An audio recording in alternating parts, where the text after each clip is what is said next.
Crime stories میں جو کہانی میں آپ کے لیے لے کر آئی ہوں اس کا عنوان ہے اوٹ، اور یہ مغربی ادب سے لی گئی ہے۔ اس کے مصنف ہیں شاکر لطیف۔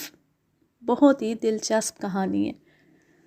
اس کا تعارف ہے: مجرم کی شاطرانہ چالوں کو سمجھنا ہر کس و ناقص کے بس کی بات نہیں۔ سنسنی، خوف اور دہشت پھیلا دینے والی کہانی۔ قاتل سفاک تھا، خون آشام درندہ تھا جسے صرف انسانی خون کی بھینٹ چاہیے تھی۔ ہر لمحہ خوف و دہشت میں مبتلا کر دینے والی سنسنی خیز پر انتقام تحریر۔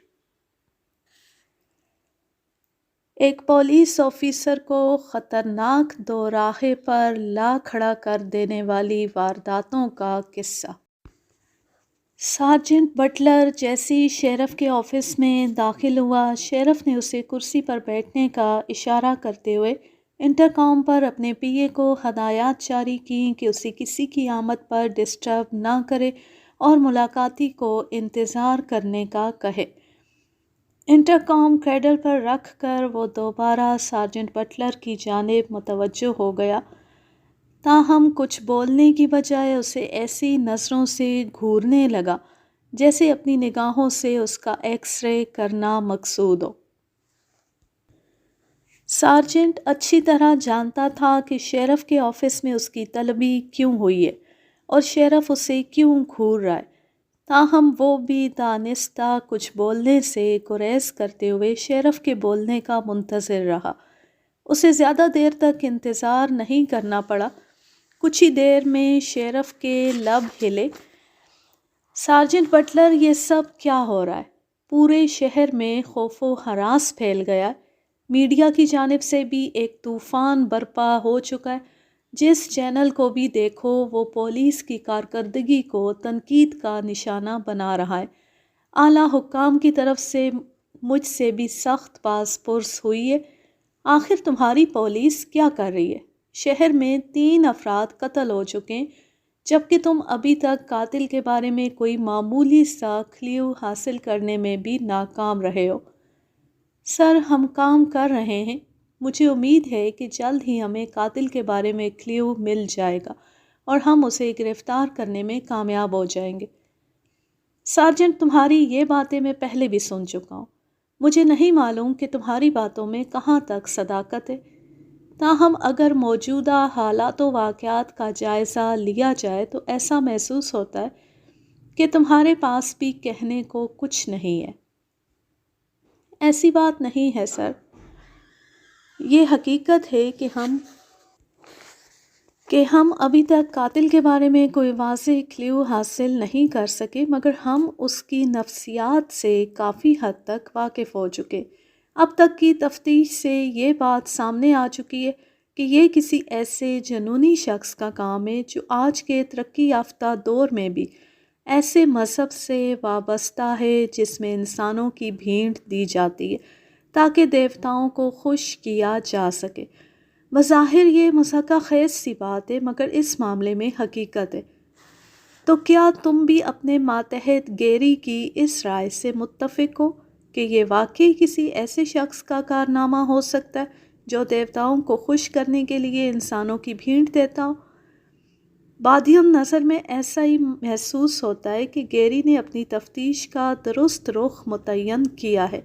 ہر مرنے والے شخص کے سینے پر خنجر کی نوک سے ایک اجنبی زبان میں کچھ لکھا جاتا ہے۔ حیرت کی بات تھی کہ تینوں وارداتوں میں ایسا کیا گیا تحریر اور لکھنے کے انداز میں رتی بھر بھی فرق نہیں۔ اسی بنا پر یہ نتیجہ اخذ کیا گیا کہ یہ کسی ایک ہی شخص کا کارنامہ ہے۔ اس اجنبی تحریر کو ایکسپرٹ سے پڑھایا گیا تو پتہ چلا کہ یہ افریقہ کے ویشی قبائل کی قدیم زبان ہے، اور یہ ویشی قبائل دیوتاؤں کو خوش کرنے اور ان سے فوائد حاصل کرنے کے لیے انسانوں کی بھینٹ دیتے وقت یہ تحریر مرنے والے کے سینے پر کندہ کرتے تھے۔ ان تینوں مرڈرز میں بھی بالکل وہی قدیم طریقہ کار اپنایا گیا ہے۔ میرے خیال میں قاتل نے یہ سب پولیس کو ڈاج دینے یا الجھانے کے لیے کیا ہے۔ شیرف نے پرزور لہجے میں کہا۔ آج کے ترقی یافتہ دور میں ایسے تہمات کی بھلا کیا گنجائش؟ سر، تہمات کی گنجائش ہر دور میں موجود رہتی ہے۔ فرق صرف اتنا ہے کہ کسی دور میں توہم پرستی کا زہر پوری قوم میں پھیل چکا ہوتا ہے اور کسی دور میں محض چند افراد اس کا شکار ہوتے ہیں۔ ہمارا واسطہ بھی ان چند افراد میں سے کسی ایک سے ہے۔ ایسے افراد کا اپنے مذہب یا عقیدے کے بارے میں گمان بڑا مضبوط ہوتا ہے۔ انہیں یقین ہوتا ہے کہ انہیں توہم پرست یا جاہل کہنے والے بے وقوف ہیں اور ایک دن دنیا بھی ان کے عقیدے پر یقین کر لے گی۔ ہمیں قاتل کی گرفتاری سے سروکار ہونا چاہیے سارجنٹ، اس کے توہم پرستانہ عقائد سے نہیں۔ ہمارے لیے یہ بات سب سے اہم ہے کہ اس وقت ہر طرف پولیس کی ناکامی کے چرچے ہیں۔ بعض اخبارات میں تجزیہ کاروں نے یہاں تک رائے دی ہے کہ یہ کیس پولیس سے لے کر کسی اور ایجنسی کے سپرد کر دیا جائے۔ اگر ایسا ہوا تو یہ پولیس کی توہین ہوگی۔ سر، آپ مجھ پر بھروسہ رکھیں، میں جلد ہی آپ کو خوشخبری سناؤں گا، سارجنٹ نے پرعزم لہجے میں کہا۔ ٹھیک ہے، میں تمہاری باتوں پر ایک بار پھر بھروسہ کر لیتا ہوں۔ ویسے یہ حقیقت ہے کہ تمہاری کارکردگی نے مجھے خاصا مایوس کیا۔ تمہارا سابقہ ریکارڈ بہت شاندار ہے اور میں نے تمہارے ریکارڈ کی وجہ سے ہی یہ کیس تمہارے سپرد کیا تھا، مگر یہاں تمہاری کارکردگی تمہارے سابقہ ریکارڈ کے بالکل برعکس جا رہی ہے۔ سر، مجھے بس کچھ وقت درکار ہے۔ میرا ماتحت گیری کچھ ایسے نکات پر کام کر رہا ہے جن کی مدد سے ہم قاتل تک پہنچ سکتے ہیں۔ ٹھیک ہے، تم جا سکتے ہو، شیرف نے میز پر رکھی ایک فائل اٹھا کر کھولتے ہوئے کہا تو سارجنٹ اٹھ کر کھڑا ہو گیا اور پھر شیرف کو پولیس کے مخصوص انداز میں سیلیوٹ کرتا ہوا اس کے دفتر سے باہر نکل گیا۔ ویسے مذہبی جنونیت کی کہانی کو میڈیا میں بھی اچھالا جا رہا ہے۔ دفتر سے نکلتے ہوئے شیرف کے جملے اس کے کانوں میں پڑے۔ تھوڑی دیر میں وہ اپنے آفس کی جانب روانہ ہو چکا تھا۔ اس کے ماتھے پر اس وقت شکنوں کا جال سا پھیلا ہوا تھا اور چہرے سے بھی صاف ظاہر ہو رہا تھا کہ وہ ذہنی طور پر خاصا الجھا ہوا ہے۔ سارجنٹ بٹلر کا تعلق لاس اینجلس پولیس سے تھا۔ وہ لاس اینجلس پولیس میں ایک قابل اور ذہین پولیس آفیسر کے طور پر جانا جاتا تھا۔ اس کا ریکارڈ بھی بہت شاندار تھا، تاہم موجودہ صورتحال پہلی بار اس کے ریکارڈ کو داغدار کر رہی تھی۔ لاس اینجلس میں قتل کی 3 وارداتوں نے پورے شہر کو ہلا کر رکھ دیا تھا۔ اموات کے تسلسل اور لاشوں کے سینے پر لکھی جانے والی تحریر سے یہ ظاہر ہو رہا تھا کہ شہر میں کوئی سیریل کلر سرگرم ہو چکا ہے۔ زبانوں کے ماہرین نے لاشوں کے سینوں پر کندہ تحریر پڑھ لی تھی۔ بقول ماہرین یہ زبان افریقہ کے قدیم وحشی قبائل میں بولی جاتی تھی جو دیوتاؤں کو خوش کرنے کے لیے انسانوں کی بھیڑ دیا کرتے تھے۔ قتل کرتے وقت انسان کے عین دل پر خنجر مارا جاتا تھا جس سے وہ چند لمحوں میں ہی ہلاک ہو جاتا تھا۔ لاس اینجلس میں ہونے والے تینوں قتل میں بھی خنجر کا استعمال کیا گیا تھا۔ خنجر کو دستے تک مقتول کے سینے میں پیوست کر دیا جاتا تھا اور پھر اسی حالت میں رہنے دیا جاتا۔ خنجر کے دستے پر بھی افریقی زبان میں تحریر لکھی ہوئی ملتی تھی جو بالکل وہی تھی جو لاشوں کے سینوں پر کندہ کی جاتی تھی، تاہم خنجر پر سے کسی قسم کے فنگر پرنٹس نہیں مل سکے تھے جس سے ظاہر ہوتا تھا کہ قاتل ربڑ کے دستانے استعمال کرتا تھا۔ بظاہر وہی طریقہ کار اپنایا گیا تھا جو انسانوں کی بھینٹ لیتے وقت قدیم وحشی قبائل اپناتے تھے، مگر شیرف کا خیال تھا کہ ایسا محض پولیس کو الجھانے کے لیے کیا جا رہا ہے۔ بہرحال بات جو بھی تھی، سارجنٹ بٹلر کی ذمہ داری تھی کہ وہ قاتل کو پکڑ کر کیفرے کردار تک پہنچائے۔ اس سلسلے میں اس نے اپنے سب سے ذہین افسر گیری کی ڈیوٹی بھی لگا رکھی تھی۔ آفس کے پارکنگ ایریا میں گاڑی پارک کر کے وہ جیسے ہی اپنے آفس کی کرسی پر براجمان ہوا، اس نے گیری کو طلب کر لیا۔ وہ جاننا چاہتا تھا کہ گیری کی تفتیش میں کوئی پیش رفت ہوئی ہے یا نہیں۔ آج شیرف کے دفتر میں ہونے والی ملاقات سے اسے اس حقیقت کا بخوبی اندازہ ہو گیا تھا کہ اگر اب شہر میں ہونے والے ان تینوں مرڈرز کے پیچھے موجود شخصیت کا سراغ نہ لگایا گیا تو اس کی جلد ہی متوقع ترقی کے امکانات بھی معدوم ہو جائیں گے۔ پروگریس دکھانا اب بہت ضروری ہو گیا تھا۔ گیری تقریباً 25 سال کا ایک خوش شکل نوجوان تھا۔ اس کی فراخ پیشانی اور آنکھوں کی چمک اس کی ذہانت کا پتہ دیتی تھی۔ سارجنٹ ذاتی طور پر بھی گیری کا مداح تھا، کیونکہ گیری نے کچھ ایسے الجھے ہوئے کیس بھی حل کر لیے تھے جنہیں حل کرنے میں خود سارجنٹ بھی بری طرح ناکام ہوا تھا۔ وہ تنگ نظر یا کم ظرف انسان نہیں تھا، اس لیے سب کے سامنے گیری کی تعریف کرنے میں کوئی حسد یا قباحت محسوس نہیں کرتا تھا۔ گیری کی صلاحیتوں کا اعتراف سارجنٹ کے ساتھ ساتھ شیرف کو بھی تھا۔ گیری آفس میں داخل ہوا تو سارجنٹ نے اسے کرسی پر بیٹھنے کا اشارہ کرتے ہوئے فوراً ہی کیس کی تفتیش کے بارے میں سوال داغا۔ سر، میری تفتیش ابھی جاری ہے، تاہم میں پر یقین ہوں کہ جلد ہی قاتل کا سراغ لگانے میں کامیاب ہو جاؤں گا۔ آج شیرف کے آفس میں دوسری بار میری طلبی ہوئی ہے گیری۔ شیرف کا کہنا ہے کہ اعلیٰ حکام کی طرف سے قاتل کو جلد از جلد گرفتار کرنے کے لیے خاصا دباؤ ڈالا جا رہا ہے۔ میڈیا کا پریشر الگ سے ہے۔ شیرف تمہاری اس تفتیش سے بھی خاصا غیر مطمئن ہے کہ یہ کام کسی ایسے مذہبی جنونی کا ہے جو دیوتاؤں کی خوشنودی حاصل کرنے کے لیے انسانوں کی بھیڑ دے رہا ہے۔ آج کے ترقی یافتہ دور اور خاص کر امریکہ جیسی ریاست میں یہ بات خاصی مضحکہ خیز لگتی ہے۔ آپ کی بات کافی حد تک ٹھیک ہے سر، مگر اس حقیقت سے انکار بھی ممکن نہیں کہ امریکہ جیسی ریاست میں بھی مذہبی جنونیوں اور جاہلوں کی کمی نہیں ہے۔ میری معلومات کے مطابق اگرچہ اس طرح سے انسانوں کی بھیڑ دینے کا رواج قدیم افریقی قبائل میں تھا اور اب افریقی قبائل میں ایسے رواج بھی معدوم ہو چکے، تاہم کچھ قبائل ڈھکے چھپے انداز میں آج بھی ان قدیم رسومات کی پیروی کر رہے ہیں۔ بس سب کچھ دنیا سے چھپا کر کیا جاتا ہے۔ تمہارے کہنے کا مطلب ہے کہ آج بھی دنیا میں انسانوں کو دیوتاؤں کی بھیڑ چڑھایا جا رہا ہے اور آج بھی ایسی سوچ رکھنے والے افراد موجود ہیں؟ سارجنٹ نے حیرت سے استفسار کیا۔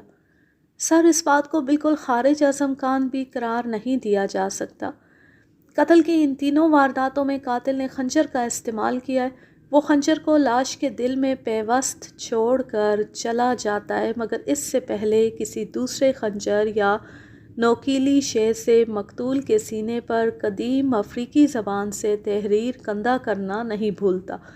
اسے کسی قسم کا خوف لاحق نہیں ہوتا، ورنہ کسی کو مارنے کے بعد قاتل کی پہلی ترجیح جائے واردات سے فرار ہونا ہوتی ہے، مگر تینوں افراد کے قتل میں یہ بات مشترک ہے کہ قاتل نے انہیں مارنے کے بعد ان کے سینوں پر اطمینان سے بیٹھ کر تحریر بھی کندہ کی۔ ان تمام باتوں کو دیکھتے ہوئے میرے اس شبے کو تقویت ملتی ہے کہ ہمارا واسطہ کسی ایسے مذہبی جنونی سے ہے جو آج بھی انسانوں کو دیوتاؤں کی بھیڑ چڑھانے جیسی قدیم رسومات کی پیروی کر رہا ہے۔ مگر یہ بھی تو ممکن ہے کہ قاتل نے محض پولیس کو الجھانے کے لیے مذہبی جنونیت کی آڑ لے رکھی ہو اور اس کی ان تینوں مقتولین کے ساتھ کوئی ذاتی دشمنی یا عداوت ہو۔ اس امکان کو بھی اکثر مسترد نہیں کیا جا سکتا کہ قاتل قوم پرستی اور مذہبی جنونیت کی اوٹ لے کر اپنے کسی پرانی دشمنی کا حساب چکتا کر رہا ہو۔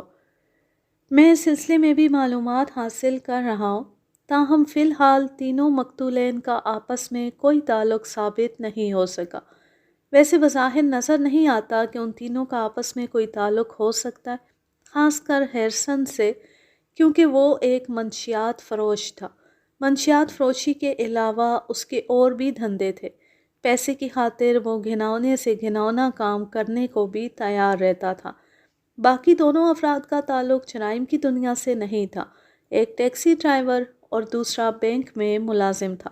اگر ان تینوں کے قتل کے طریقہ کار میں مماثلت نہ پائی جاتی تو شاید ہم ان مرڈرز کو کسی ایک قاتل کے کھاتے میں کبھی نہ ڈالتے۔ ہیرسن جرائم پیشہ شخص تھا اور اس کی کافی لوگوں سے دشمنی تھی۔ منشیات فروشوں کی آپس میں کاروباری رکاوٹ عام بات ہے۔ اپنے مفاد کی خاطر ایسے لوگ ایک دوسرے کی جان لینے سے بھی نہیں چوکتے۔ اس لیے ہیرسن کی موت پر یہ کہا جا سکتا تھا کہ وہ بھی کسی کاروباری رکاوٹ کے نتیجے میں مارا گیا۔ تاہم تینوں مرڈرز کے طریقہ کار میں 100% مماثلت نے ہمیں یہ سوچنے پر مجبور کر دیا ہے کہ یہ کسی ایک ہی شخص کا کارنامہ ہے۔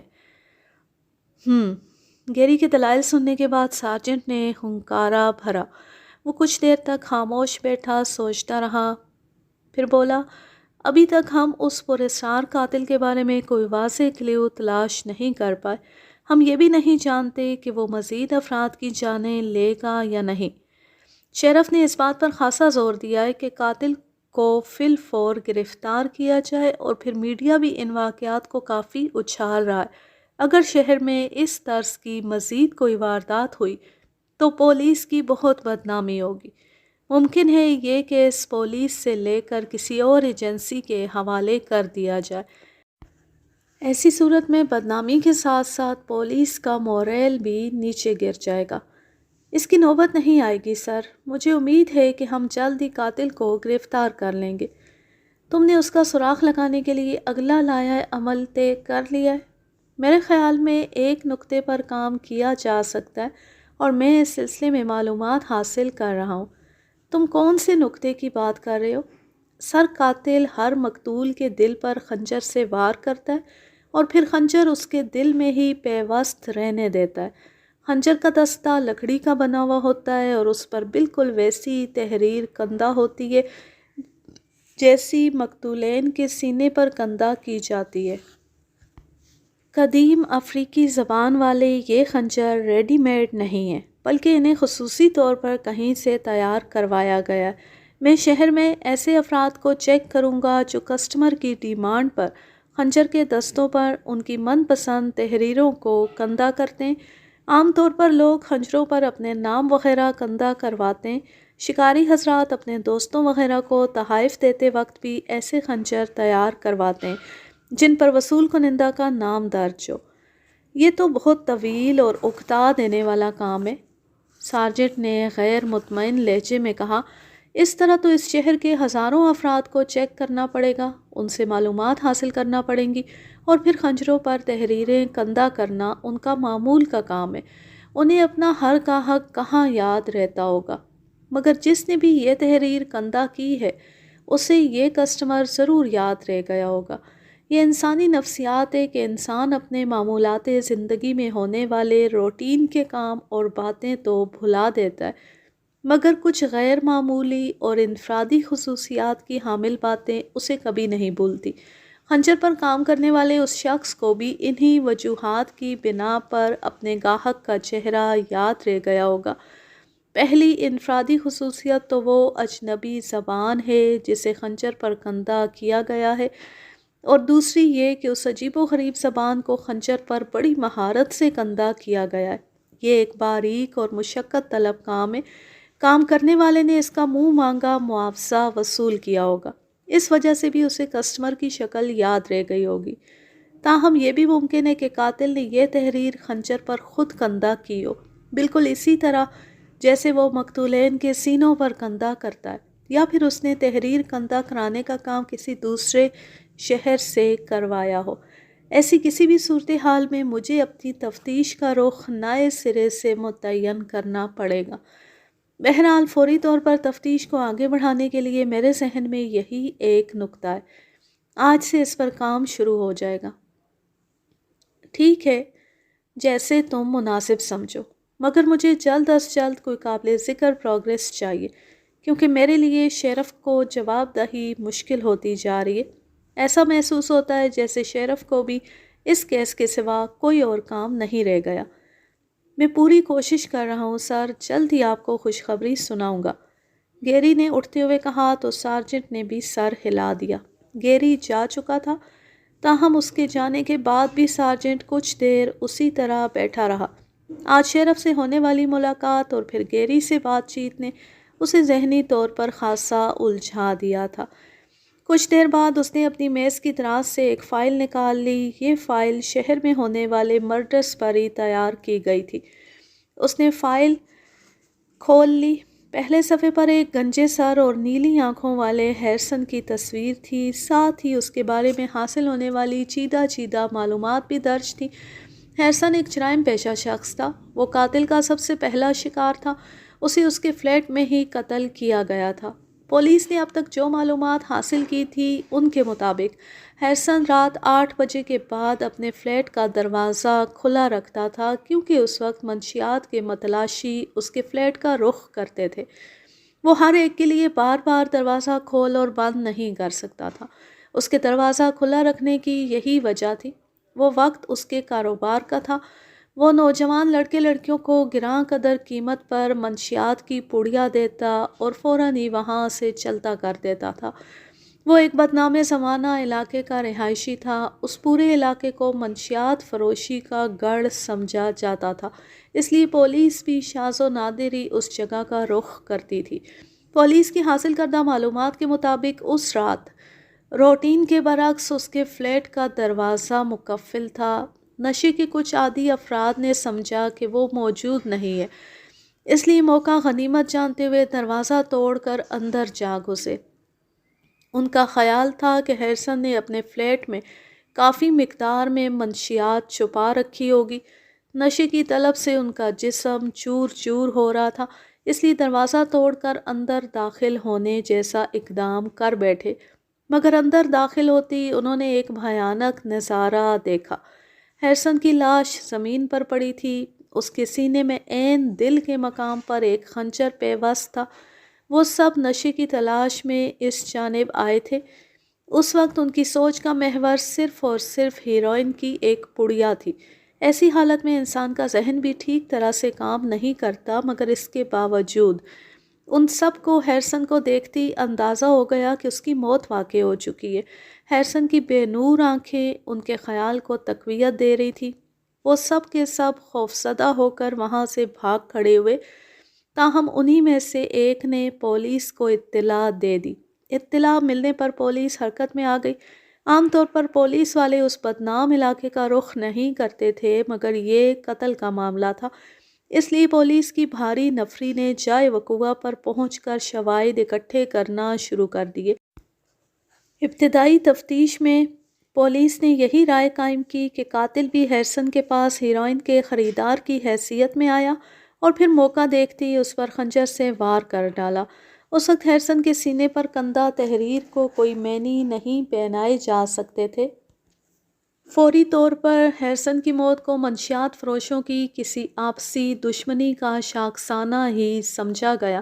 اس علاقے میں پیشہ ورانہ رقابت پر قتل و غارت عام سی بات تھی، مگر پھر چند دن بعد ہی بالکل اسی طرز کا قتل ہوا تو پولیس کے سراغ رساں بری طرح چونک پڑے۔ انہیں پہلی بار گمان گزرا کہ شہر میں کوئی سیریل کلر سرگرم ہو چکا ہے۔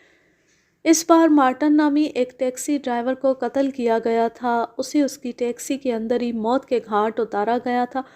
پکی سڑک سے کچھ دوری پر ایک میدانی علاقے میں اس کی لاش ٹیکسی کے اندر دریافت ہوئی تھی، تاہم لاش فرنٹ کے بجائے پچھلی سیٹ پر موجود تھی۔ سینے پر قمیص کے بٹن کھلے ہوئے تھے اور دل کے مقام پر خنجر پیوست تھا۔ پولیس کے سراغ رساں ابھی تک یہی نتیجہ اخذ کر پائے تھے کہ قاتل نے ٹیکسی میں بطور مسافر سفر کیا اور پھر ایک ویران مقام پر موقع دیکھتی ہاتھ آگے بڑھا کر اوپر سے خنجر ڈرائیور کے دل میں اتار دیا۔ پوسٹ مارٹم رپورٹ سے بھی یہی ثابت ہوا تھا کہ مقتول کے دل پر وار اوپری جانب سے کیا گیا ہے۔ ہیرسن کے سینے میں خنجر بالکل سیدھا پیوست تھا، جبکہ مارٹن کے دل میں اوپر سے نیچے کی جانب وار کیا گیا تھا۔ اس طرح وار کرنا شاید قاتل کی مجبوری بھی تھی، کیونکہ پچھلی سیٹ پر براجمان ہو کر براہ راست سیدھا وار کرنا ممکن ہی نہ تھا۔ بہرحال ابھی تک پولیس بھی یہی رائے قائم کر سکی تھی کہ قاتل نے مارٹن کو موت کے گھاٹ اتارا اور پھر اس کی لاش کو پچھلی نشست پر لٹا کر خود ٹیکسی ڈرائیو کرتا ہوا مین روڈ سے دور لے آیا۔ اس کے بعد کسی نوکیلی شے سے مارٹن کے سینے پر وہی تحریر کندہ کی جیسی ہیرسن کے سینے پر کی تھی۔ پولیس کو ٹیکسی کے اندر سے بھی کوئی ایسا ثبوت نہیں مل سکا جس کی مدد سے قاتل تک پہنچا جا سکتا۔ ابھی لاس اینجلس پولیس ان دونوں مرڈرز کی تفتیش میں مصروف تھی کہ چند دن بعد ہی بالکل اسی نوعیت کا تیسرا واقعہ رونما ہو گیا۔ اس بار قاتل کا نشانہ ایک بینک ملازم بنا تھا۔ رابرٹ کی عمر لگ بھگ 40 کے قریب تھی، تاہم 40 سال کا ہونے کے باوجود وہ غیر شادی شدہ تھا۔ پولیس کی حاصل کردہ معلومات کے مطابق رابرٹ نامی یہ شخص خاصا آزاد منش قسم کا آدمی تھا۔ وہ اپنی موجودہ زندگی سے بھی خاصا مطمئن تھا۔ اس کے قریبی رفقا کے مطابق اس کا مستقبل قریب میں بھی شادی کرنے کا کوئی ارادہ نہیں تھا۔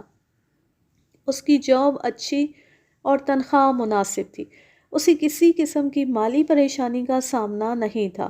اسے اس وقت قتل کیا گیا جب وہ تعطیل کے دن اپنے گھر میں موجود تھا۔ مکان کے دروازے کے علاوہ کچھ کھڑکیاں بھی کھلی ہوئی حالت میں ملی تھیں، جن کو دیکھ کر یہ گمان گزرتا تھا کہ غالباً قاتل کھڑکی کے راستے گھر میں داخل ہوا تھا۔ تاہم پولیس کا خیال تھا کہ قاتل دروازے کے راستے اندر داخل ہوا تھا۔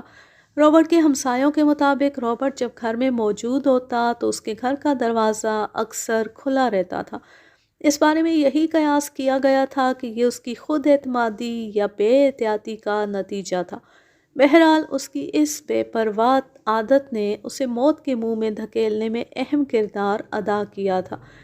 اگر وہ کھڑکیاں اور دروازے بند رکھتا تو قاتل کے لیے اس تک پہنچنا اتنا آسان نہ ہوتا۔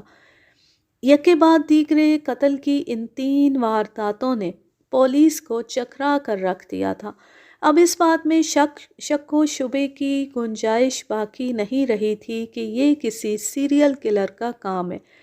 سارجنٹ بٹلر کو شیرف نے شروع سے ہی یہ کیس سونپ رکھا تھا اور سارجنٹ نے اپنے ڈپارٹمنٹ کے سب سے ذہین افسر گیری کو قاتل کا سراغ لگانے کا کام سونپا تھا۔ تاہم ابھی تک وہ بھی کوئی قابل ذکر کارکردگی نہیں دکھا سکا تھا۔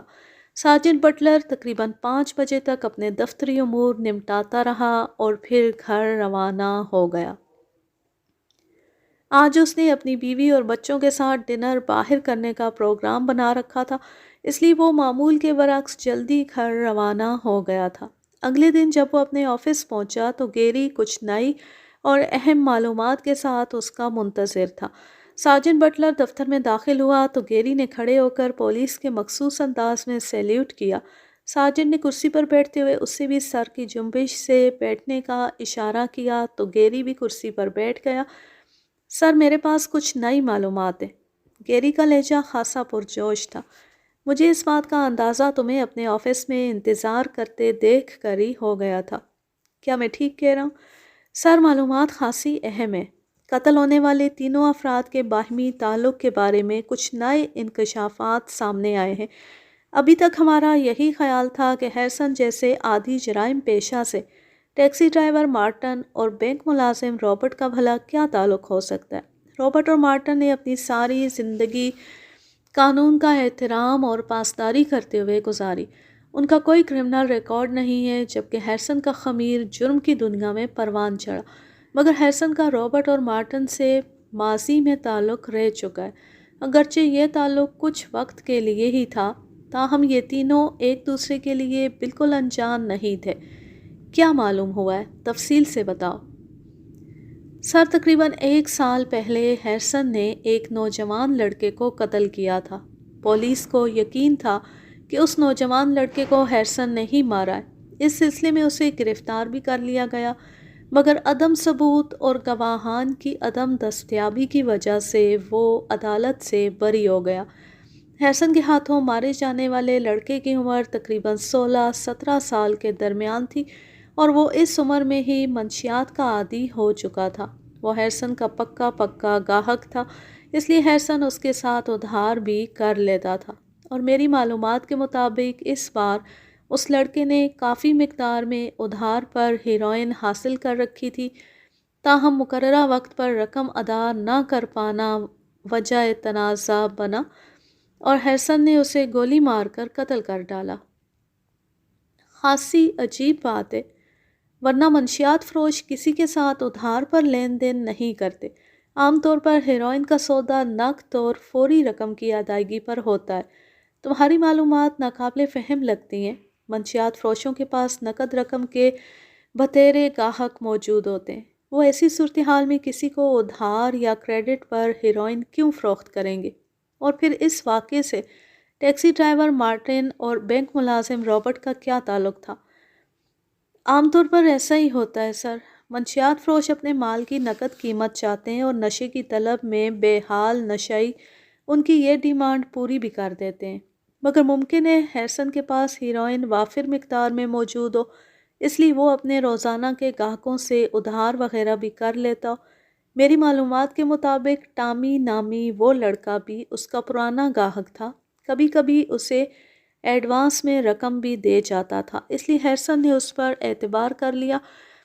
ٹامی نے کافی مقدار میں ہیروئن حاصل کی تھی، اسے 15 دن کے اندر اندر رقم ادا کرنا تھی، مگر اس نے ہیرسن کے پاس آنا ہی چھوڑ دیا، یہاں تک کہ ایک دن ہیرسن خود اس کے سر پر جا پہنچا۔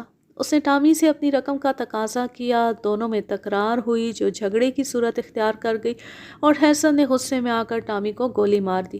ٹیکسی ڈرائیور مارٹن اور بینک ملازم رابرٹ نے یہ واقعہ اپنی آنکھوں سے دیکھا تھا، وہ اس قتل کے عینی شاہد تھے، مگر انہوں نے ہیرسن کے خوف سے پولیس کے ساتھ کسی قسم کا تعاون نہیں کیا۔ چشمدید گواہ نہ ہونے کی وجہ سے ہی ہیرسن عدالت میں سزا سے بچ نکلا، اسے شک کا فائدہ دیتے ہوئے بری کر دیا گیا۔ امریکہ جیسی ریاست میں ہر شہری قانون سے تعاون کرنا اپنا فرض سمجھتا ہے۔ اگر مارٹن اور رابرٹ نے واقعی اپنی گواہی چھپائی تھی تو پھر وہ ہیرسن سے بھی بڑے مجرم تھے۔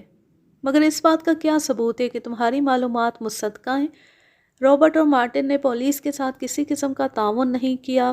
قانون کے ساتھ عدم تعاون بھی جرائم کے زمرے میں آتا ہے، اس لیے ان دونوں نے اگر ہیرسن کے خلاف گواہی دینے سے انکار کیا تھا تو اس کے لیے کوئی معقول عذر بھی تراشا ہوگا۔ آپ کا خیال درست ہے سر۔ ان دونوں کا کہنا تھا کہ وہ موقع واردات سے کافی دور تھے، اس لیے انہوں نے قاتل کو سرے سے دیکھا ہی نہیں، تاہم گولی چلنے کی آواز سننے کا وہ دونوں اعتراف کرتے تھے۔ ان کا یہ بیان پولیس کے پاس موجود ہے۔ اس کے علاوہ میں نے کچھ معلومات اپنے ذرائع سے بھی حاصل کی ہیں، اس لیے میں نے مقتول ٹامی، رابرٹ اور مارٹن کے کچھ دوستوں سے ملاقاتیں کی ہیں۔ رابرٹ اور مارٹن کے کچھ قریبی دوستوں کا کہنا یہ ہے کہ ان دونوں نے یہ بات ان سے شیئر کی تھی کہ انہوں نے ہیرسن کو ٹامی کا قتل کرتے ہوئے اپنی آنکھوں سے دیکھا ہے، اور وہ ہیرسن کو بطور ایک جرائم پیشہ شخص کے جانتے بھی ہیں۔ تاہم ہیرسن کے خوف کی وجہ سے انہوں نے پولیس کو سچی گواہی نہیں دی۔ ہیرسن انہیں بھی نقصان پہنچا سکتا تھا۔ اس بارے میں رابرٹ اور مارٹن کی سوچ میں مکمل یکسانیت پائی جاتی تھی۔ وہ دونوں ہی بری طرح سے خوفزدہ تھے اور جان کے خوف سے مارٹن اور رابرٹ خاموش رہنے پر مجبور ہو گئے۔ تم نے کہا تھا کہ تم شہر میں ایسے افراد کے بارے میں معلومات حاصل کر رہے ہو جو خنجر کے لکڑی سے بنے ہوئے دستوں پر کندہ کاری کرتے ہیں۔ یہ کام ہر وہ شخص کر سکتا ہے جو لکڑی پر کندہ کاری میں مہارت رکھتا ہو۔ آپ کی بات ٹھیک تھی سر، اس شہر میں ایسے افراد کی تعداد ہزاروں میں ہے۔ میں نے کچھ افراد سے پوچھ گچھ کی ہے مگر کوئی کام کی بات معلوم نہیں ہو سکی، اس لیے میں نے فی الحال اس پر مزید کام ملتوی کر دیا۔ ویسے بھی اب میرے پاس آگے بڑھنے کے لیے ایک واضح لائن آف ایکشن موجود ہے۔ مجھے شک ہے کہ ہیرسن، رابرٹ اور مارٹن کے قتل کا تعلق بھی ٹامی کے قتل سے ہے۔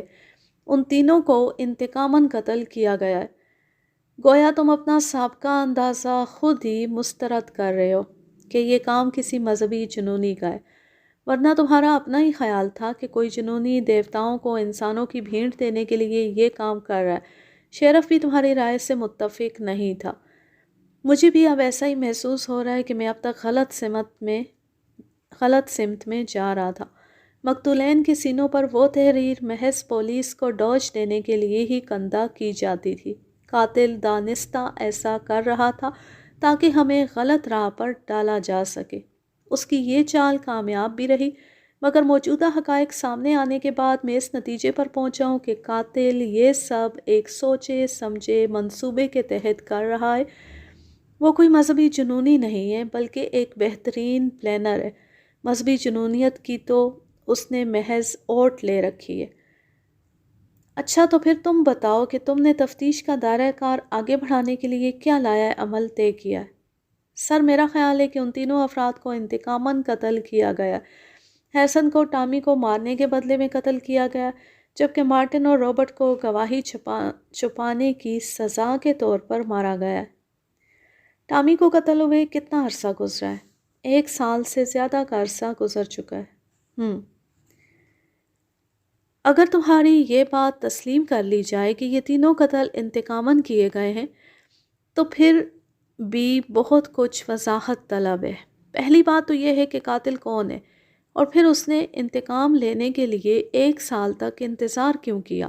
یہ کام کوئی ایسا شخص ہی کر سکتا ہے جسے ٹامی سے شدید دلی لگاؤ ہو۔ کیا تمہیں ٹامی کے کسی قریبی عزیز پر شک ہے؟ ٹامی کا کوئی بہن بھائی نہیں، اور اس کی ماں بھی 2 ماہ پہلے انتقال کر چکی ہے۔ وہ اپنے اکلوتے بیٹے کے باہمانہ قتل کے بعد خاصی دل برداشتہ رہنے لگی تھی۔ اس کا نام فرگوسن ہے۔ یہ میری معلومات کے مطابق فرگوسن بہت حساس اور زود رنج طبیعت کی مالک واقع ہوئی تھی، اس لیے بیٹے کی موت نے اسے نیم پاگل کر دیا تھا۔ وہ اکثر ٹامی کو یاد کر کے روتی رہتی تھی۔ کبھی کبھی تو اس کے ہمسائے اس کے چیخنے چلانے کی آوازیں بھی سنتے تھے۔ سب کو اس سے ہمدردی تھی، مگر کوئی بھی اس کے غم کا مداوع یا ازالہ نہیں کر سکتا تھا۔ فرگوسن کا یہی دکھ آخر کار اس کی جان لے گیا۔ تو پھر وہ کون ہو سکتا ہے جس نے انتقاماً ان تینوں کو قتل کیا؟ مجھے لگتا ہے تم ایک بار پھر غلط راہ پر چل پڑے ہو۔ نہیں سر، میرا خیال ہے کہ اس بار میں بالکل ٹھیک جا رہا ہوں۔ ایک شخص ایسا ہے جو یہ کام کر سکتا ہے، اور وہ ہے ٹامی کا باپ، فرگوسن کا شوہر، جس کا کردار ابھی بھی پردے کے پیچھے ہے۔ پردے کے پیچھے کیا مطلب؟ اور پھر میرے اس سوال کا بھی تم نے جواب نہیں دیا کہ اگر یہ تینوں افراد ٹامی کے سلسلے میں مارے گئے ہیں تو پھر قاتل نے 1 سال تک انتظار کیوں کیا؟ میں اسی طرف آ رہا تھا۔ قاتل نے 1 سال تک انتظار کیوں کیا تو اس بارے میں یہی کہا جا سکتا ہے کہ جب پولیس نے ہیرسن کو گرفتار کیا تو اسے امید ہوگی کہ ہیرسن کو قانون سزا دے گا، مگر تقریباً 6 ماہ بعد ہی ہیرسن گواہان کے منحرف ہونے یا گواہی سے انکار کے باعث بری ہو گیا۔ تبھی اس کے ذہن میں انتقام لینے کا خیال آیا ہوگا۔ تم مفروضوں کے سہارے آگے بڑھ رہے ہو۔ اگر تمہاری اس قیاس آرائی کو درست بھی مان لیا جائے کہ ان تینوں مرڈرز کے پیچھے ٹامی کا باپ ہے، تو پھر بھی یہ سوال پیدا ہوتا ہے کہ وہ 6 ماہ تک خاموش کیوں بیٹھا رہا؟ اگر انسانی نفسیات کو مد نظر رکھا جائے تو انتقامی جذبہ بڑا ہیجانی اور شدید ہوتا ہے، اور اس جذبے سے مغلوب ہونے والے افراد اپنے جذبہ انتقام کی فوری تسکین چاہتے ہیں۔ قاتل کو بھی ہیرسن کے بری ہوتی اس پر حملہ آور ہونا چاہیے تھا، مگر اس نے 6 ماہ کے انتظار کے بعد یہ قدم اٹھایا۔ میں نے اس پوائنٹ پر بھی غور کیا ہے، اور میں اس نتیجے پر پہنچا ہوں کہ ہمارا واسطہ کسی عام قاتل سے نہیں ہے جو وقتی جذبات کے دھارے میں بہہ کر کسی کو بھی جان سے مار دے، بلکہ ہمارا واسطہ ایک شاطر اور عیار قاتل سے ہے۔ قاتل ہیرسن، مارٹن اور رابرٹ کو قتل کرنے کے ساتھ ساتھ خود کو بھی قانون کے شکنجے میں آنے سے بچانا چاہتا تھا، اسی لیے اس نے کئی ماہ تک خاموش رہ کر ان تینوں کے قتل کی باقاعدہ پلاننگ کی تھی، ہمیں غلط راہ پر ڈالنے کے لیے مذہبی جنونی کی آڑ میں اپنا کام مکمل کیا۔ میرا خیال میں اگر فرگوسن کے خفیہ شوہر کو تلاش کر کے اس سے تفتیش کی جائے تو بہت سے چشم کشا انکشافات ہوں گے۔ فرگوسن کا خفیہ شوہر؟ ہاں سر، فرگوسن کے شوہر کو اس کے قریبی عزیزوں میں سے بھی کوئی نہیں جانتا، حتیٰ کہ فرگوسن کا بیٹا ٹامی بھی اپنے باپ کی شخصیت سے ناواقف تھا۔ اسے بس اتنا علم تھا کہ اس کا باپ اس کی پیدائش کے چند ماہ بعد ہارٹ اٹیک کے باعث انتقال کر گیا تھا۔ فرگوسن کے عزیز بھی بس اتنا ہی جانتے، مگر حیرت کی بات یہ ہے کہ کسی نے بھی ٹامی کے باپ کو نہیں دیکھا۔ تمہاری ہر بات میری الجھن میں اضافہ کر رہی ہے۔ ایک طرف تم کہہ رہے ہو کہ ان مرڈرز کے پیچھے ٹامی کا باپ ہے، جبکہ دوسری طرف تم کہہ رہے ہو کہ وہ مر چکا ہے۔ میں نے یہ نہیں کہا سر کہ وہ واقعی مر چکا ہے، میں نے صرف اتنا کہا ہے کہ یہ بات فرگوسن نے اپنے بیٹے اور رشتہ داروں کو بتا رکھی تھی۔ فرگوسن ان دنوں کسی دوسرے شہر میں جاب کرتی تھی، اس نے وہیں ٹامی کے باپ سے شادی کی۔ جب وہ واپس لاس اینجلس آئی تو ٹامی اس کی گود میں تھا۔ اس نے اپنے عزیزوں کو بس اتنا بتایا کہ اس نے اپنی ملازمت کے دوران ایک شخص سے شادی کر لی تھی جو بدقسمتی سے ٹامی کی پیدائش کے چند ماہ بعد ہارٹ اٹیک کے باعث اس دنیا سے چل بسا۔ فرگوسن کے عزیزوں نے ٹامی کے باپ کے بارے میں مزید جاننے کی کوشش کی، مگر فرگوسن نے اس سے زیادہ کچھ بتانے سے انکار کر دیا۔ اس نے اپنے شوہر کا نام راک بتایا، جو کہ ایک فرضی نام تھا۔ حقیقت تو یہ تھی کہ وہ کسی کو اپنے شوہر کے بارے میں بتانا ہی نہیں چاہتی تھی اور اس ٹاپک پر ڈسکس کرنا پسند نہیں کرتی تھی۔ اس کے پاس اپنے شوہر یا شادی کی کوئی تصویر بھی نہیں تھی۔ رفتہ رفتہ اس کے عزیزوں نے بھی اس سے اس موضوع پر بات کرنا ترک کر دیا تھا۔ تو پھر تم یہ بات اتنے وثوق سے کیسے کہہ سکتے ہو کہ ٹامی کا باپ زندہ ہے؟ ایک فرگوسن ہی تھی جو اپنے شوہر کے بارے میں جانتی تھی اور وہ اب اس دنیا میں نہیں رہی۔ میں فرگوسن کی ایک ہمراز سہیلی سے مل چکا ہوں، اسی نے مجھے بتایا ہے کہ راک ایک فرسی نام ہے اور فرگوسن کا شوہر زندہ ہونے کے ساتھ ساتھ اسی شہر میں رہتا ہے۔ کون ہے وہ اور کہاں رہتا ہے؟ اس بارے میں ابھی تک اندھیرے میں ہوں، تاہم میں پر یقین ہوں کہ جلد ہی اس تک پہنچ جاؤں گا۔ فرگوسن کی سہیلی بھی اس شخص کا نام نہیں جانتی، اگرچہ فرگوسن اس سے اپنی ہر بات شیئر کر لیتی تھی، مگر اس معاملے میں اس نے اسے بھی بس اتنا ہی بتایا تھا کہ راک ایک فرسی نام ہے جو اس نے اپنے بیٹے اور رشتہ داروں کو محض خانہ پوری کے لیے بتا رکھا ہے۔ اس کا شوہر زندہ ہونے کے ساتھ ساتھ اسی شہر میں رہتا ہے اور وہ اس سے کبھی کبھی خفیہ طور پر ملتی بھی ہے۔ اس کا شوہر پہلے سے شادی شدہ ہے، اس لیے قانونی طور پر اس شادی کو تسلیم نہیں کیا جا سکتا، بلکہ یہاں کے قوانین کے مطابق اسے جیل ہو سکتی ہے۔ یہی وجہ ہے کہ ان دونوں نے اس شادی کو خفیہ رکھا ہوا ہے۔ فرگوسن نے اپنی زندگی کی آخری سانس تک اپنے شوہر کا نام سیغہ راز میں ہی رکھا اور یہ راز اپنے ساتھ قبر میں لے گئی۔ تمہاری باتوں میں اب مجھے بھی وزن محسوس ہونے لگا ہے۔ کیا تم نے اپنی اس تفتیش کی کوئی رپورٹ وغیرہ بنائی ہے؟ ہو سکتا ہے شیرف مجھ سے تمہاری اس سر نو تفتیش کی رپورٹ طلب کرے۔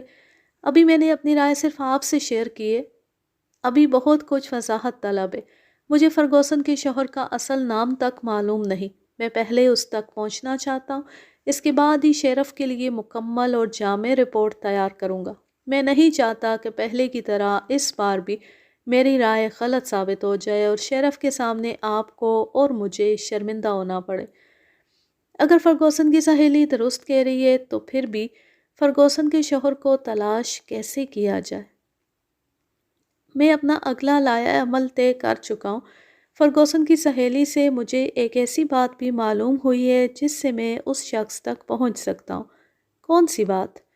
فرگوسن کا شوہر ہر ماہ گھریلو اخراجات کی مد میں ایک معقول رقم اس کے اکاؤنٹ میں منتقل کروا دیتا تھا۔ اگر چیک کیا جائے کہ یہ رقم کس بینک اکاؤنٹ سے اس کے اکاؤنٹ میں ٹرانسفر ہوتی تھی تو ہم اس شخص تک پہنچ جائیں گے۔ بینک سے اس اکاؤنٹ کے مالک کا ڈیٹا حاصل کرنا زیادہ مشکل نہیں ہوگا۔ اگلا دن پولیس ڈپارٹمنٹ کے لیے بہت تہلکہ خیز اور تشویشناک ثابت ہوا۔ گیری کے قتل نے پورے پولیس ڈپارٹمنٹ کو ہلا کر رکھ دیا۔ سارجنٹ بٹلر کو گیری کے قتل کی اطلاع اس وقت دی گئی جب وہ صبح آفس جانے کے لیے تیار ہو رہا تھا۔ اسے گیری کے ساتھ کام کرنے والے نوجوان پولیس افسر ڈین نے فون پر گیری کے قتل کی اطلاع دی اور ساتھ ہی ساتھ یہ بھی بتا دیا کہ گیری کو بھی بالکل اسی طرح قتل کیا گیا ہے جس طرح ہیرسن، رابرٹ اور مارٹن کو کیا گیا تھا۔ گیری اپنے گھر میں تنہا رہائش پذیر تھا، اس کے والدین اور بہن بھائی میامی میں رہتے تھے۔ گیری کو اس کے گھر میں ہی قتل کیا گیا تھا۔ وہ ایک تربیت یافتہ پولیس افسر تھا مگر اس کے باوجود قاتل کا نشانہ بن گیا۔ گیری کے گھر کا دروازہ صبح کے وقت کھلا رہتا تھا اور اخبار والا اندر جا کر اسے اخبار دیتا تھا، مگر آج جب وہ اندر داخل ہوا تو گیری کی لاش اس کی منتظر تھی۔ بٹلر اطلاع ملتی گاڑی نکال کر گیری کے گھر کی جانب روانہ ہو گیا۔ وہ اس حقیقت سے بخوبی آگاہ تھا کہ جیسی گیری کے قتل کے بارے میں میڈیا کو اطلاع ملے گی ایک کھلبلی مچ جائے گی۔ تینوں مرڈرز کا سراغ نہ لگانے کی وجہ سے پولیس کو پہلے ہی خاصی تنقید کا سامنا تھا اور اب تو پولیس کا ایک افسر بھی قتل ہو گیا تھا۔ سارجنٹ نے ڈرائیونگ کے دوران اپنی ریسٹ واچ کا جائزہ لیا۔ اس وقت صبح کے 8 بج رہے تھے، گویا شیرف بھی اٹھ چکا ہوگا۔ شاید آج شیرف اسے اپنے دفتر بھی طلب کرے۔ آج اس کے بولنے بلکہ دھاڑنے کی آوازیں دفتر کے باہر بھی سنائی دیں گی۔ یہ سوچتے ہوئے سارجنٹ خود کو شیرف اور میڈیا کا سامنا کرنے کے لیے ذہنی طور پر تیار کرنے لگا۔ میڈیا سے تو پھر بھی دور رہا جا سکتا تھا، مگر شیرف سے معافی ملنے کی امید نہیں تھی۔ اور پھر اس سیریل کلر نے اس بار ایک پولیس افسر کو مار کر پورے پولیس ڈپارٹمنٹ کو چیلنج دیا تھا۔ سارجنٹ جانتا تھا کہ آج میڈیا کے ہر چینل کا ایک ہی موضوع ہوگا اور وہ ہے پولیس کی صفر کارکردگی۔ یہ بھی ممکن تھا کہ آج اعلیٰ حکام کی جانب سے یہ کیس پولیس سے لے کر کسی اور کرائم ایجنسی کے حوالے کر دیا جاتا۔ شیرف پہلے بھی اس خدشے کا اظہار کر چکا تھا اور بقول اس کے اگر ایسا ہوا تو یہ پولیس کی سخت بے عزتی تصور ہوگی۔ اسے گیری کے گھر تک پہنچنے میں تقریباً 20 منٹ لگے۔ وہاں پولیس اہلکاروں کے ساتھ ساتھ دیگر افراد بھی کھڑے تھے جو یقیناً اس علاقے کے رہائشی تھے۔ سارجنٹ نے اپنی کار ایک جانب روکی اور پھر دروازہ کھول کر گیری کے گھر کی جانب بڑھ گیا۔ پولیس والوں نے دیگر افراد کو ایک مخصوص حد سے آگے بڑھنے سے روک رکھا تھا، تاہم سارجنٹ کو دیکھتے ہی راستہ دے دیا گیا۔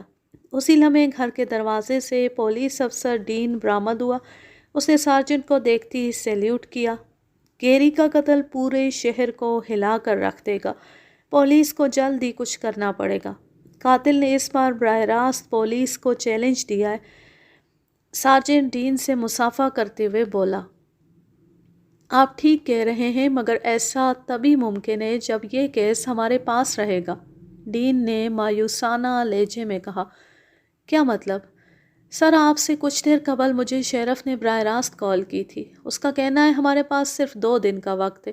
اگر اس دوران ہم نے قاتل کا سراغ لگا لیا تو ٹھیک ہے، ورنہ اس کیس کی تفتیش پولیس سے لے کر کسی اور ایجنسی کے سپرد کر دی جائے گی۔ شیرف نے کہا تھا کہ میں یہ پیغام آپ تک بھی پہنچا دوں۔ اس نے یہ بھی کہا ہے کہ آپ اسے فون کرنے کی زحمت نہ کیجیے گا۔ 2 دن میں کچھ کر سکتے ہیں تو کر لیجیے۔ بصورت دیگر کیس واپس لینے کے ساتھ ساتھ پولیس کی جانب سے میڈیا کے سامنے ناکامی کا باقاعدہ اعتراف بھی کیا جائے گا اور میڈیا کے سامنے ناکامی کا یہ اعتراف آپ کو کرنا ہوگا۔ ایسا ہوا تو یہ ہماری بدقسمتی ہوگی۔ بہرحال 2 دن کا وقت بھی ہمارے لیے اہمیت کا حامل ہونا چاہیے۔ گیری ہمارا ساتھی تھا۔ ہماری کوشش ہونی چاہیے کہ ہم خود اس کے قاتل کو کیفر کردار تک پہنچائیں۔ کیا اندر سے فنگر پرنٹس اٹھا لیے گئے ہیں؟ جی ہاں، فنگر پرنٹس ٹیم اپنا کام مکمل کر چکی ہے اور اب لاش کو پوسٹ مارٹم کے لیے روانہ کرنے کا بندوبست کیا جا رہا ہے۔ ابھی تک ایسا کوئی ثبوت نہیں ملا جس کی مدد سے قاتل تک رسائی حاصل ہو سکے۔ میں نے اہل علاقہ سے بھی پوچھ گچھ کی ہے، تاہم کچھ معلوم نہیں ہو سکا۔ گیری کی موت کا حتمی وقت پوسٹ مارٹم رپورٹ ملنے کے بعد ہی معلوم ہوگا، مگر اس کی اکڑی ہوئی لاش دیکھ کر اندازہ ہوتا ہے کہ اسے مرے ہوئے تقریباً 10 گھنٹے سے زائد کا وقت گزر چکا ہے۔ اس بات کا مجھے پہلے ہی اندازہ تھا کہ گیری کی لاش کے آس پاس سے کوئی ایسا ثبوت نہیں ملے گا جس سے قاتل کی تلاش میں مدد مل سکے۔ قاتل بہت ہوشیار اور کائنہ شخص ہے۔ وہ اپنے پیچھے کوئی ایسا سراغ نہیں چھوڑتا جس سے اس کی گرفتاری میں مدد مل سکے۔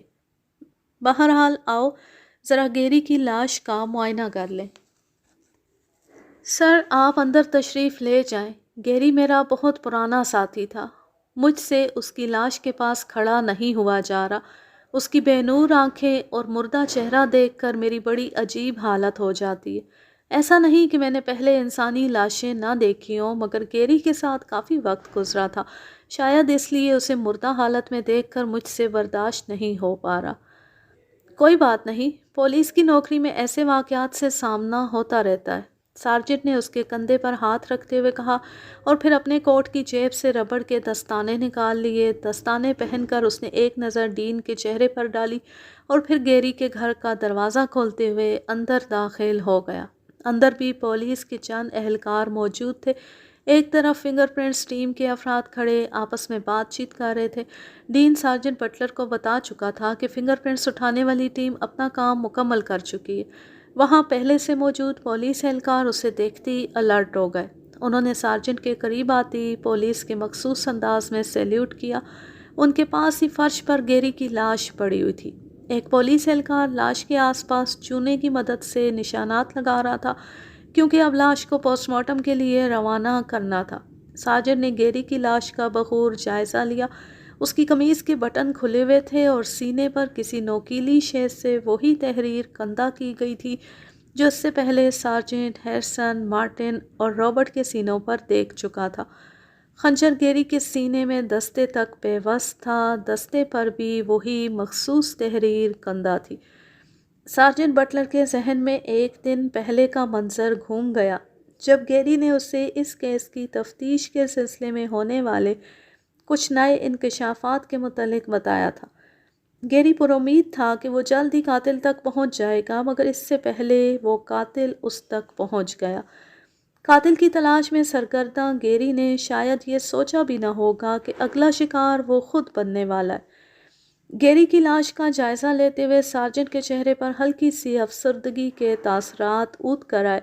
وہ ایک پرجوش نوجوان تھا، اپنے کام سے لگن رکھنے والا۔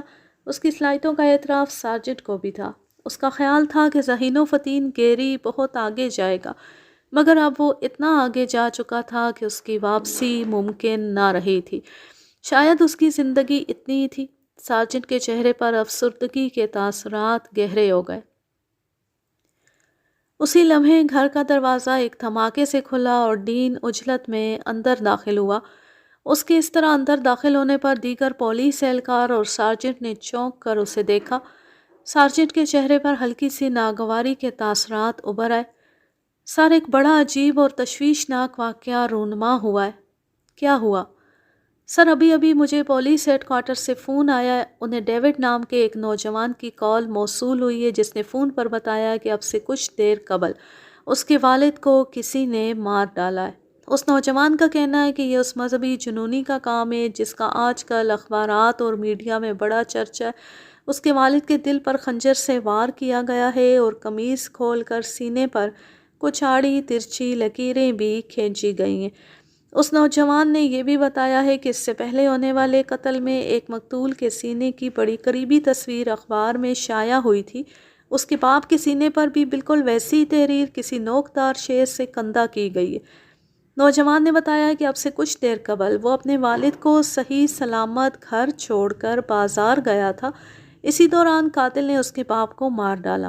اسے بازار سے گھر واپس آتے زیادہ سے زیادہ 10 منٹ لگے، مگر جب وہ واپس آیا تو اس کا سب کچھ ختم ہو چکا تھا۔ یعنی یہ قتل اب سے 15-20 منٹ پہلے ہوا ہے۔ میں ابھی گیری کی لاش کا معائنہ کر رہا تھا اور قاتل نے اس دوران ایک اور شخص کو مار ڈالا ہے۔ جی بالکل، اس جنونی قاتل کی جنونیت اب عروج پر پہنچ چکی ہے، ورنہ آج سے پہلے اس نے ایک قتل کے بعد چند دن کا وقفہ ضرور لیا ہے۔ سارجنٹ کے ساتھ ساتھ ڈین کی باتوں نے وہاں موجود دیگر پولیس اہلکاروں کو بھی ششدر کر دیا۔ وہ سب بھی حیرت سے ڈین کی باتیں سن رہے تھے، تاہم ان میں سے کچھ کے چہروں پر ہلکے سے خوف یا اضطراب کے تاثرات بھی موجود تھے۔ شاید اس بات نے انہیں دل ہی دل میں خوفزدہ کر دیا تھا کہ اس نادیدہ قاتل نے اب پولیس والوں کو بھی نشانہ بنانے کا آغاز کر دیا۔ گیری کی لاش کی صورت میں ایک مثال ان کے سامنے تھی۔ گیری کی لاش کو پوسٹ مارٹم کے لیے تمہارے ماتحت روانہ کر دیں گے اور یہاں باقی کا کام بھی سنبھال لیں گے۔ تم میرے ساتھ فوراً اس جگہ چلو جہاں یہ نیا واقعہ رونما ہوا ہے۔ میں باہر گاڑی میں تمہارا انتظار کر رہا ہوں۔ سارجنٹ نے اپنے دستانے اتار کر کوٹ کی جیب میں ڈالتے ہوئے کہا اور پھر ڈین کا جواب سنے بغیر باہر کی جانب بڑھ گیا۔ کیا ڈیوڈ نامی اس نوجوان کے گھر کا ایڈریس معلوم ہے؟ جی سر، میں نے ابھی پولیس ہیڈ کوارٹر فون کر کے معلوم کیا ہے۔ آپ درست سمت میں جا رہے ہیں۔ ویسے میں نے ایڈریس کے ساتھ ساتھ ڈیوڈ کا موبائل نمبر بھی معلوم کر لیا ہے۔ نمبر ملا کر ذرا موبائل فون مجھے دو، میں اس نوجوان سے بات کرنا چاہتا ہوں۔ ڈین نے اپنے کوٹ کی جیب سے موبائل فون نکال لیا اور کچھ ہی دیر میں اس کا ڈیوڈ نامی نوجوان سے رابطہ ہو گیا۔ ڈین نے اس کی پولیس کو کی گئی کال کا حوالہ دیتے ہوئے اپنا تعارف کرایا اور کہا کہ اس کے ایک افسر آپ سے بات کرنا چاہتے ہیں۔ یہ کہتے ہوئے ڈین نے موبائل فون سارجنٹ کی جانب بڑھا دیا۔ سارجنٹ نے بائیں ہاتھ سے فون تھامتے ہوئے کان سے لگا لیا جبکہ دائیں ہاتھ سے ڈرائیونگ جاری رکھی۔ مسٹر ڈیوڈ، آپ نے کچھ دیر قبل پولیس کو کال کر کے اپنے ڈیڈ کے قتل کے بارے میں بتایا تھا۔ ہم آپ کی طرف ہی آ رہے ہیں۔ ویسے پولیس کے اہلکار آپ کی رہائش گاہ پہنچ گئے ہوں گے۔ جی ہاں، پولیس کے کچھ افراد یہاں پہنچ چکے ہیں۔ ڈیوڈ نامی نوجوان کی مضطرب سی آواز سنائی دی۔ کیا آپ مجھے تفصیل سے ساری بات بتانا پسند کریں گے؟ جی ضرور۔ آج صبح میں نے اور ڈیڈ نے ایک ساتھ کافی پی تھی۔ ڈیڈ کے سگریٹ ختم ہو گئے تھے اور انہوں نے مجھے سگریٹ لینے بازار بھیجا، مگر جب میں واپس پہنچا تو میرا سب کچھ برباد ہو چکا تھا۔ میرے ڈیڈی میری زندگی تھے، مگر اسی مذہبی جنونی نے بڑی بے دردی سے میرے ڈیڈ کو قتل کر دیا۔ آپ جب واپس آئے تو آپ نے کیا دیکھا؟ میں جب واپس آیا تو گھر میں داخل ہوتی میں نے ایک ہولناک منظر دیکھا۔ میں نے دیکھا کہ میرے ڈیڈ زمین پر سیدھے لیٹے ہوئے ہیں، ان کے سینے میں عین دل کے مقام پر ایک خنجر پیوست ہے، قمیض کے بٹن کھلے ہوئے ہیں اور سینے پر کچاڑی ترچھی خون آلود لکیریں بنی ہوئی ہیں۔ میرے ڈیڈ کے سینے اور خنجر کے دستے پر بنی لکیروں کے ڈیزائن میں کافی حد تک مماثلت تھی۔ مجھے اس وقت ایسے لگا جیسے میں اس تحریر سے واقف ہوں۔ ذہن پر زور دینے سے یاد آیا کہ اس قسم کی لکیروں والی تصویر میں اخبار میں دیکھ چکا ہوں۔ پچھلے دنوں شہر میں ہونے والے مرڈرز میں سے ایک مقتول کے سینے پر پیوست خنجر کی بڑی واضح تصویر اخبار میں شائع ہوئی تھی۔ فوٹوگرافر نے تصویر میں خنجر کے دستے کو خصوصی طور پر فوکس کیا تھا، اسی لیے مجھے یاد آ گیا کہ میں نے اس قسم کا خنجر کہاں دیکھا تھا، اور یہ بات یاد آتی مجھے اندازہ ہو گیا کہ یہ اسی مذہبی جنونی کا کام ہے جس نے اس سے پہلے بھی 3 افراد کو موت کے گھاٹ اتار ڈالا تھا۔ اس سلسلے میں ایک پولیس افسر گیری کا خاصا تفصیلی انٹرویو بھی میری نظروں سے گزر چکا ہے۔ رات کی کسی پہر گیری کو بھی قتل کر دیا گیا ہے۔ ہم اس کی لاش کو پوسٹ مارٹم کے لیے روانہ کرنے کا بندوبست کر رہے تھے کہ اسی دوران قاتل نے دوسرا شکار بھی کر لیا۔ قاتل نے آج تک اتنی جلدی کسی دوسرے فرد کو نشانہ نہیں بنایا۔ ہمارے لیے یہ بات اچنبھے کا باعث ہے۔ بہرحال میں آپ کے گھر کی جانب آ رہا ہوں، باقی باتیں وہیں آ کر ہوں گی۔ یہ کہتے ہوئے سارجنٹ نے فون کاٹ کر اسے ڈین کے حوالے کر دیا۔ وہ پراسرار قاتل تمام حدیں پار کر چکا ہے۔ اب ہمیں فوری طور پر کچھ کرنا پڑے گا۔ آج ان دونوں واقعات کا علم جیسی میڈیا کو ہوگا، ایک طوفان مچ جائے گا۔ سر، شیرف نے ہمیں صرف 2 دن کا وقت دیا ہے۔ 2 دن بھی بہت ہیں۔ اب میں اس کیس کو اپنے ہاتھ میں لے رہا ہوں، ورنہ اب تک میں نے تمام ذمہ داریاں گیری کو سونپ رکھی تھی۔ تو پھر آپ کو بھی محتاط رہنا ہوگا۔ گیری اس پراسرار قاتل کا سراغ لگانے کی کوشش کر رہا تھا، مگر خود اس کا شکار بن گیا۔ قاتل کا اگلا ٹارگٹ آپ بھی ہو سکتے ہیں، کیونکہ اب آپ نے اس کیس کو براہ راست اپنے ہاتھ میں لینے کا فیصلہ کیا۔ یہ بات تم اتنے وثوق سے کیسے کہہ سکتے ہو کہ قاتل کا اگلا نشانہ میں ہو سکتا ہوں؟ قاتل نے گیری کو ہی کیوں نشانہ بنایا؟ وہ کسی دوسرے پولیس والے کو بھی اپنا نشانہ بنا سکتا تھا۔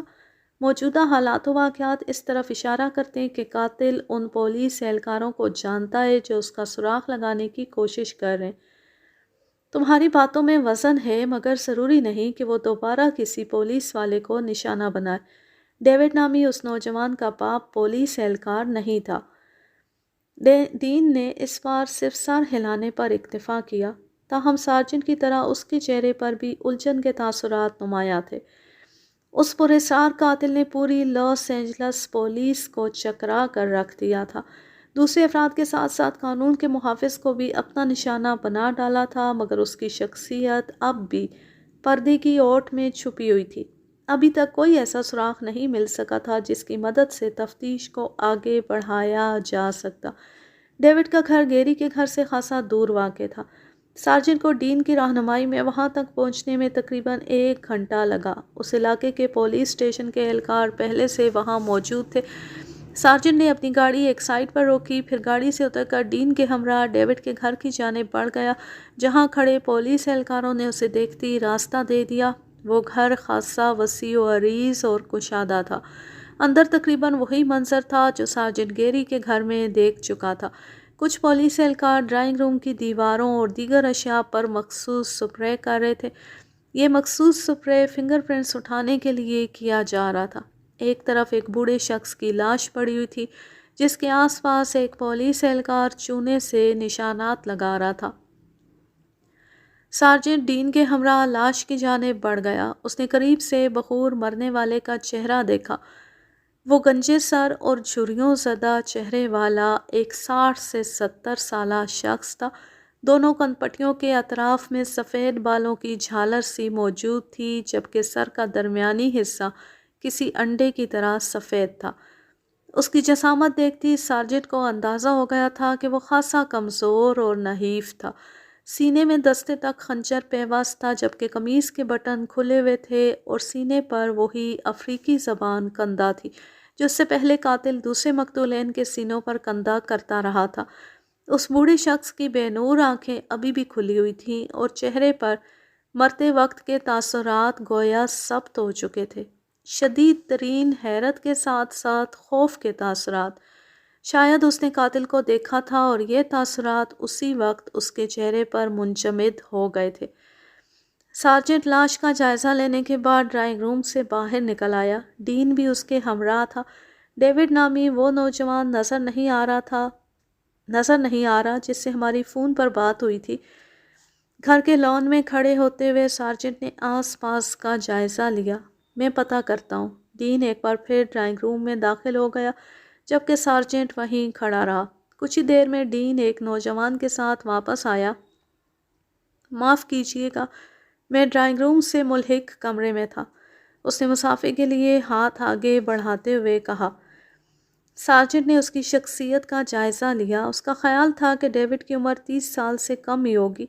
نیلی آنکھوں اور فراخ پیشانی والا یہ نوجوان شکل سے ہی خاصا ذہین لگتا تھا۔ اس کی نیلگوں آنکھوں میں خمار کے ڈورے تیر رہے تھے۔ بادیوں نظر میں محسوس ہوتا تھا کہ وہ ڈرنکر تھا۔ مجھے سارجنٹ بٹلر کہتے ہیں۔ فون پر میری آپ سے بات ہوئی تھی۔ مجھے مسٹر ڈین نے اندر آپ کا تعارف کروا دیا ہے۔ نوجوان نے ہلکی سی مسکراہٹ کے ساتھ جواب دیا۔ اس کے چہرے کے تاثرات سارجنٹ کو الجھن میں مبتلا کر رہے تھے۔ اب سے کچھ دیر قبل اس کا باپ ایک دردناک موت کا شکار ہوا تھا، مگر اس کے چہرے پر کسی خاص رنج و غم کے تاثرات موجود نہیں تھے، اور جو تھے وہ بھی بٹلر کو بناوٹی سے محسوس ہوئے۔ دو ہی وجوہات ہو سکتی تھیں، یا تو ڈیوڈ نامی یہ نوجوان خاصے مضبوط اعصاب کا مالک تھا، یا پھر اسے اپنے والد کی موت کا کوئی خاص غم نہیں تھا۔ مسٹر ڈیوڈ، آپ نے بتایا تھا کہ آپ نے آج صبح اپنے والد کے ہمراہ کافی پی تھی اور پھر سگریٹ لینے بازار چلے گئے۔ کیا آپ اور آپ کے ڈیڈ کے علاوہ اس گھر میں اور کوئی نہیں رہتا؟ جی، میں اپنے والدین کی اکلوتی اولاد ہوں۔ میرے والد مسٹر پیٹر نے میری والدہ کے انتقال کے بعد دوسری شادی نہیں کی، اس لیے اس گھر میں صرف میں اور میرے ڈیڈ ہی رہائش پذیر تھے۔ آپ کا گھر تو خاصا بڑا ہے۔ کیا آپ کے ڈیڈ مسٹر پیٹر نے اتنے بڑے گھر میں کوئی ملازم وغیرہ نہیں رکھا تھا؟ میرے ڈیڈ کو بھیڑ بھاڑ اور شور شرابے سے نفرت تھی، اس لیے انہوں نے اس گھر میں کبھی کوئی ملازم وغیرہ نہیں رکھا۔ ان کے لیے ناشتے سے لے کر کھانا تیار کرنے کے فرائض میں خود ہی سر انجام دیتا تھا۔ گھر کی صفائی وغیرہ بھی میں ہی کرتا ہوں۔ آپ جب مسٹر پیٹر کو گھر چھوڑ کر بازار گئے تو وہاں آپ کو کتنی دیر لگی؟ زیادہ سے زیادہ 15 منٹ اور کم سے کم 10 منٹ۔ تو پھر قاتل آپ کے گھر میں داخل ہو کر ڈرائنگ روم تک کیسے پہنچا؟ اندر داخل ہونے کے لیے اتنا وقت تو خاصا کم ہے، بلکہ ایک طرح سے دیکھا جائے تو ناممکن ہے۔ آپ کے اس گھر کی دیواریں بہت بلند و بالا ہیں اور دیواروں پر حفاظتی نقطۂ نظر سے خاردار تاریں بھی لگی ہوئی ہیں۔ میں گھر کا مین گیٹ کھلا چھوڑ کر گیا تھا، ڈیوڈ نے کھسیائے ہوئے لہجے میں کہا۔ میرے ڈیڈ جوڑوں کے درد میں مبتلا ہیں، ان کے لیے بار بار ڈرائنگ روم سے مین گیٹ تک چل کر آنا اور دروازہ بند کرنا یا کھولنا کافی مشکل تھا، اس لیے میں اکثر اوقات بازار جاتے وقت گھر کا دروازہ کھلا چھوڑ جاتا تھا۔ تاہم اگر مجھے کہیں دور جانا ہوتا تو ڈیڈ گیٹ بند کر لیتے تھے۔ پھر تو آپ نے قاتل کو اپنے ڈیڈ تک رسائی کا خود ہی موقع دے دیا، اگرچہ نادانستگی یا انجانے میں ہی ایسا ہوا۔ یہ معمول کی بات تھی، میں اکثر قریبی بازار جاتے وقت ایسا ہی کرتا تھا، اور پھر کبھی کوئی غیر معمولی واقعہ بھی رونما نہیں ہوا تھا، ورنہ میں ضرور احتیاط کرتا۔ میرے بازار جانے پر کوئی میرے گھر میں گھس کر میرے ڈیڈ کو قتل کر ڈالے گا، یہ تو میرے وہم و گمان میں بھی نہ تھا۔ میرا برسوں سے یہی معمول رہا ہے۔ ہمیں مسٹر پیٹر کی موت کا بے حد افسوس ہے، مجھے امید ہے کہ ہم جلد ہی قاتل کو تلاش کر لیں گے، مگر کب؟ اس جنونی قاتل نے آپ کے ایک پولیس افسر سمیت 5 لوگوں کو جان سے مار ڈالا ہے، مگر اب تک آپ گرفتار کرنا تو درکنار، اس کا معمولی سا سراغ بھی نہیں لگا پائے۔ آپ کے مقتول افسر گیری نے تو میڈیا کو بریفنگ دیتے وقت بڑے بلند و بانگ دعوے کیے تھے کہ وہ قاتل کے قریب پہنچ چکا ہے، مگر وہ تو خود ہی قاتل کا شکار بن گیا۔ ابھی تک آپ کا کوئی رشتہ دار وغیرہ نظر نہیں آیا؟ ابھی تک میں نے ماں سوائے پولیس کے کسی اور کو مطلع نہیں کیا۔ جیسی میرے ڈیڈ کے قتل کا عقدہ کھلے گا، گھر میں تعزیت کے لیے آنے والوں کا تانتا بن جائے گا۔ میں اور ڈیڈ بڑی پر اطمینان اور پرسکون زندگی بسر کر رہے تھے، مگر اس جنونی قاتل نے ہماری خوشیوں کو اپنی جنونیت کی بھینٹ چڑھا دیا۔ بات کرتے ہوئے ڈیوڈ کا لہجہ رند گیا۔ آپ تسلی رکھیں، اب وہ قاتل زیادہ دیر تک ہم سے نہیں بچ پائے گا۔ فی الحال آپ آرام کریں، اگر ضرورت پڑی تو آپ سے دوبارہ رابطہ کر لیا جائے گا۔ یہ کہتے ہوئے سارجنٹ گھر کے مین گیٹ کی جانب بڑھ گیا، ڈین بھی اس کے ہمراہ تھا۔ سارجنٹ تقریباً 2 گھنٹے مزید وہاں رکا رہا، تاہم اس نے ڈیوڈ سے دوبارہ ملاقات نہیں کی۔ اس نے یہ 2 گھنٹے ڈیوڈ کے ہمسایوں وغیرہ سے ملاقاتوں میں صرف کیے۔ وہ یہ جاننے کے لیے کوشاں تھا کہ ڈیوڈ کے اپنے ڈیڈ مسٹر پیٹر سے تعلقات کیسے تھے، اور اس بارے میں مصدقہ معلومات ہمسایوں سے ہی ملنے کے امکانات تھے۔ مسٹر پیٹر کی لاش کو پوسٹ مارٹم کے لیے روانہ کر دیا گیا، جبکہ فنگر پرنٹس ٹیم بھی اپنا کام کافی حد تک مکمل کر چکی تھی۔ سارجنٹ نے مزید پوچھ گچھ کے لیے ڈین کو وہیں چھوڑا اور خود پولیس اسٹیشن روانہ ہو گیا۔ اس نے ڈین کے ذمے یہ کام لگایا تھا کہ اگر مقتول مسٹر پیٹر کا کوئی رشتہ دار ان کے قتل کی اطلاع ملنے پر آئے تو ڈین اس سے بھی ڈیوڈ کے اس کے باپ کے ساتھ تعلقات کے بارے میں جاننے کی کوشش کرے۔ آیا باپ بیٹے میں کشیدگی چل رہی تھی یا سب کچھ ٹھیک ٹھاک تھا؟ وہ دفتر پہنچ کر ابھی اپنی کرسی پر براجمان ہوا ہی تھا کہ اس کے دفتری فون کی گھنٹی بج اٹھی۔ مبارک ہو، اس بار قاتل نے چند گھنٹوں کے وقفے کے بعد 2 قتل کر ڈالے۔ پولیس کا ایک قابل پولیس افسر بھی مارا گیا۔ سارجنٹ، تم نے اپنی کارکردگی سے ثابت کر دیا ہے کہ تمہیں محکمے کی جانب سے میڈل ملنا چاہیے۔ سارجنٹ نے جیسے ہی فون اٹھایا، شیرف کے جملوں نے اس کے اندر آگ لگا دی۔ سر، پولیس پوری کوشش کر رہی ہے کہ اس قاتل تک پہنچ جائے۔ میں جلد ہی آپ کو قاتل کی گرفتاری کی نوید سناؤں گا۔ یہ تمہارے بس کی بات نہیں ہے سارجنٹ۔ مجھ سے غلطی ہو گئی جو اس کیس کی تفتیش تم جیسے نااہل شخص کو سونپ دی۔ بہرحال اب مجھے اپنی اس غلطی کی تصحیح کر لینی چاہیے۔ میں اس کیس کی تفتیش پولیس سے لے کر کسی دوسری ایجنسی کے سپرد کر رہا ہوں۔ مگر سر، آپ نے ڈین سے فون پر کہا تھا کہ ہمارے پاس 2 دن کا وقت ہے۔ آپ نے مجھے اس کیس کو حل کرنے کے لیے جو وقت دیا تھا وہ ابھی پورا نہیں ہوا۔ میں اپنی دی ہوئی مہلت واپس لیتا ہوں۔ گیری مارا جا چکا ہے، اور وقت پورا کرنے کے چکر میں کہیں تمہارا اپنا وقت ہی پورا نہ ہو جائے۔ میرے لیے یہ بات خاصی تشویش کا باعث ہے کہ اس قاتل نے اب قانون کے محافظوں کو بھی نشانہ بنانا شروع کر دیا۔ ویسے بھی اتنے دنوں میں تم کچھ نہیں کر سکے، تو اب کون سا تیر مار لوگے؟ بہتر یہی ہے کہ لاس اینجلس پولیس اپنی شکست تسلیم کرے اور پیچھے ہٹ جائے۔ تمہارے لیے ایک اور خبر بھی ہے، اور وہ یہ کہ اب اپنی ترقی کے خواب دیکھنا بھی چھوڑ دو، بلکہ اس بات کا بھی غالب امکان ہے کہ تمہاری تنزلی کر دی جائے۔ اس کیس میں تمہاری کارکردگی بہت مایوس کن رہی ہے۔ فی الحال تم آج رات تک اس کیس کے انچارج ہو، کل اس کیس کو کسی اور کرائم ایجنسی کے حوالے کرنے کا باقاعدہ نوٹیفیکیشن جاری کر دیا جائے گا۔ شیرف نے اپنے آخری الفاظ تقریباً دھاڑتے ہوئے کہے اور اس کے ساتھ ہی رابطہ منقطع کر دیا۔ سارجنٹ نے ہونٹ بھینچتے ہوئے فون کریڈل پر پٹخ دیا۔ اس کے چہرے پر اسی وقت کبیدگی کے تاثرات ابھر آئے۔ آج سے پہلے اس کی اتنی بے عزتی کبھی نہیں ہوئی تھی۔ شیرف کے دو ٹوک لہجے سے اسے بخوبی اندازہ ہو گیا تھا کہ اس کا فیصلہ قطعی اور آخری ہے۔ وہ اب اس کی مزید کوئی بات نہیں سنے گا۔ اس نے کرسی کی پشت سے ٹیک لگا کر آنکھیں موند لی۔ اس وقت اس کا ذہن بہت تیزی سے کام کر رہا تھا۔ وہ کافی دیر تک اسی حالت میں آنکھیں موندے بیٹھا رہا اور پھر یک لخت سیدھا ہو کر بیٹھ گیا۔ اس نے اپنا موبائل فون نکالا اور ڈین کا نمبر ملا دیا۔ ہیلو ڈین، کیا ڈیوڈ کے کسی رشتہ دار سے ملاقات ہوئی ہے؟ سارجنٹ نے اس کے فون اٹھاتے ہی سوال کیا۔ سر، ابھی تک کوئی نہیں آیا۔ مجھے لگتا ہے کہ ڈیوڈ نے ابھی اپنے کسی عزیز کو مطلع ہی نہیں کیا۔ ویسے مجھے خیال ہے کہ رشتہ داروں سے بھی وہی کچھ معلوم ہوگا جو ڈیوڈ کے ہمسایوں سے معلوم ہوا ہے۔ دونوں باپ بیٹے میں جائیداد کا معاملہ لے کر کافی عرصے سے ناراضگی چل رہی تھی۔ ڈیوڈ چاہتا تھا کہ اس کے ڈیڈ اپنی جائیداد اب اس کے نام کر دیں، مگر مسٹر پیٹر اس سے مسلسل انکاری تھے۔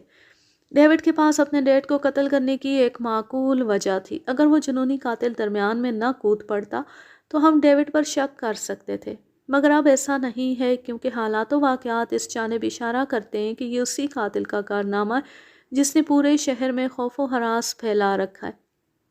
ویسے بھی باپ اور بیٹے کے درمیان جائیداد کے تنازع کو لے کر ناچاکی عام سی بات ہے۔ ایسے بہت کم واقعات ہمارے مشاہدے میں آئے ہیں جب سگی اولاد اس حد تک گر جائے کہ جائیداد کی خاطر اپنے باپ کو مار ڈالے۔ مجھے 100% یقین ہے کہ ڈیوڈ کا مسٹر پیٹر کے قتل سے کوئی تعلق نہیں ہے، اور پھر مسٹر پیٹر کو بھی بالکل اسی انداز میں مارا گیا ہے جس انداز میں ہیرسن، مارٹن، رابرٹ اور ہمارے ساتھی گیری کو مارا گیا ہے۔ قتل کرنے کا یہ مخصوص انداز ثابت کرتا ہے کہ ہمیں ڈیوڈ پر شک نہیں کرنا چاہیے۔ تم ٹھیک کہہ رہے ہو۔ اب پوسٹ مارٹم رپورٹ آنے کے بعد ہی باقی معاملات دیکھیں گے۔ فی الحال تم بھی واپس آ جاؤ، اور ہاں، ڈیوڈ کا سیل نمبر مجھے میسج کر دو۔ میں مزید تسلی کے لیے اس سے ایک ملاقات اور کرنا چاہتا ہوں۔ ٹھیک ہے سر، میں اس کا سیل نمبر میسج کر دوں گا۔ اس کے ساتھ ہی فون بند ہو گیا۔ سارجنٹ نے دوبارہ کرسی کی پشت سے ٹیک لگا کر آنکھیں موند لی۔ اس وقت اس کے چہرے پر تفکرات کے سائے منڈلا رہے تھے۔ Sergeant Butler Los Angeles police میں ایک ذہین اور قابل افسر کے طور پر جانا جاتا تھا۔ وہ سارجنٹ کے عہدے پر اپنی ذہانت اور قابلیت سے ہی پہنچا تھا اور جلد ہی اس کی ترقی ہونے والی تھی، مگر موجودہ صورتحال نے اس کے شاندار ریکارڈ کو داغدار کر ڈالا تھا۔ شیرف نے اسے واشگاف الفاظ میں بتا دیا تھا کہ اب وہ اپنی ترقی کی امید نہ لگائے، بلکہ اس کی تنزلی کے امکانات موجود تھے۔ وہ تقریباً 1 گھنٹے تک اسی طرح نشست کی پشت سے ٹیک لگائے بیٹھا رہا، پھر اپنے گھر روانہ ہو گیا۔ اس کی بیوی بچے ایک رشتہ دار کے ہاں کسی تقریب میں شرکت کرنے گئے ہوئے تھے، اس لیے آج اس کے گھر میں کوئی نہیں تھا۔ آج وہ خاصی تھکاوٹ محسوس کر رہا تھا، اس لیے آفس سے بھی جلدی گھر واپس آ گیا تھا۔ شاید ذہنی دباؤ کی وجہ سے اس پر تھکان طاری ہو گئی تھی۔ شام گزری اور رات شروع ہوئی تو سارجنٹ نے اپنا موبائل فون نکالا۔ ڈین نے اس کے کہنے کے مطابق ڈیوڈ کا نمبر میسج کر دیا تھا۔ وہ موبائل فون ہاتھ میں تھامے کچھ دیر سوچتا رہا، پھر اس نے ڈیوڈ کا نمبر ڈائل کر دیا۔ ہیلو مسٹر ڈیوڈ، میں سارجنٹ بٹلر بول رہا ہوں۔ میں ایک بار پھر آپ کے گھر کا جائزہ لینا چاہتا ہوں اور آپ سے کچھ سوالات بھی کرنا چاہتا ہوں، مگر میں چاہتا ہوں کہ آپ کی اور میری ملاقات میں کوئی دوسرا موجود نہ ہو۔ کیا میں اس وقت آپ کے گھر آ سکتا ہوں؟ اس وقت میرے گھر میں تو کوئی موجود نہیں، مگر بہتر تھا کہ آپ صبح آ جاتے۔ میں اس وقت آرام کرنا چاہتا ہوں۔ مسٹر ڈیوڈ، میں آپ سے کسی ذاتی معاملے میں ملاقات نہیں کرنا چاہ رہا۔ آپ جانتے ہیں کہ یہ قتل کا معاملہ ہے۔ آپ کا جواب پولیس سے عدم تعاون کے زمرے میں لیا جائے گا۔ میرا یہ مطلب ہرگز نہیں تھا۔ آپ آنا چاہتے ہیں تو آ جائیں، میں قانون سے ہر ممکن تعاون کروں گا۔ ویسے اگر آپ کچھ پوچھنا چاہتے ہیں تو فون پر بھی پوچھ سکتے ہیں۔ میں جائے وقوعہ کا از سر نو معائنہ کرنا چاہتا ہوں، اسی لیے آپ کو ڈسٹرب کیا۔ میرا خیال تھا کہ اس وقت آپ کے گھر تعزیت کے لیے لوگ موجود ہوں گے۔ کچھ افراد آئے تھے، تعزیت کر کے واپس چلے گئے۔ رشتہ داروں کی آمد کل سے شروع ہوگی۔ ویسے کیا آپ بتا سکتے ہیں کہ پوسٹ مارٹم کے بعد مجھے اپنے والد کی ڈیڈ باڈی کب تک مل جائے گی؟ میں چاہتا ہوں کہ ان کی آخری رسومات جلد ادا کر دوں۔ میں اس بارے میں آپ کی کوئی مدد یا رہنمائی نہیں کر سکتا۔ اس بات کا تعین پوسٹ مارٹم کرنے والا میڈیکل بورڈ ہی کر سکتا ہے۔ میں 1 گھنٹے سے پہلے آپ کے پاس پہنچ رہا ہوں۔ یہ کہتے ہوئے سارجنٹ نے رابطہ منقطع کر دیا۔ اس کے بعد اس نے کچن میں جا کر اپنے لیے ایک بار پھر کافی تیار کی اور پھر کافی پینے کے تقریباً 15 منٹ بعد اپنے گھر کو لاکڈ کر کے ڈیوڈ کے گھر روانہ ہو گیا۔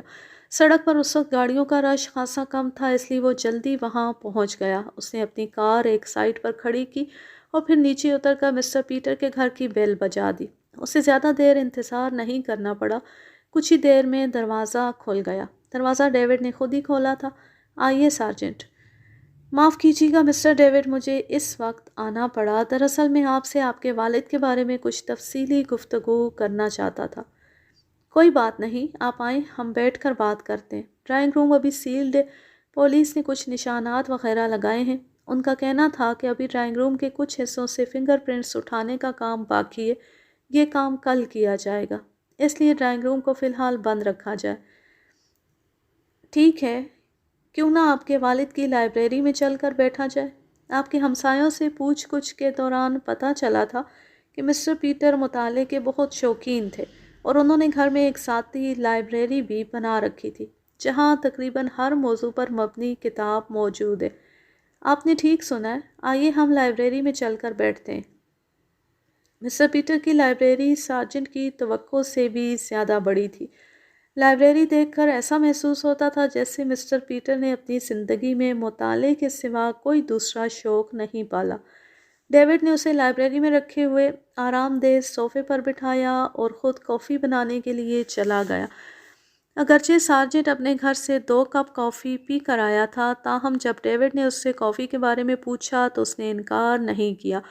ڈیوڈ کے جاتے ہی سارجنٹ اٹھا اور دلچسپی سے ریک میں رکھی کتابوں کا جائزہ لینے لگا۔ وہ مسٹر پیٹر کے ذوق کا قائل ہو گیا۔ لائبریری میں بعض نایاب کتب بھی موجود تھیں جو شاید اب عام مارکیٹ میں دستیاب کہیں نہیں تھی۔ اس نے اپنے کوٹ کی جیب سے ربڑ کے دستانے نکال کر پہنے اور پھر کچھ کتابوں کو ریک سے نکال کر باقاعدہ جائزہ لینے لگا۔ کچھ ہی دیر میں ڈیوڈ کافی بنا کر لایا تو سارجنٹ نے کتب دوبارہ ریک میں رکھ دی۔ ڈیوڈ نے کافی کا کپ صوفے کے سامنے رکھی ٹیبل پر رکھ دیا اور خود بھی صوفے پر براجمان ہو گیا۔ سارجنٹ بھی اس کے سامنے بیٹھ گیا اور اس کا گہری نظروں سے جائزہ لینے لگا۔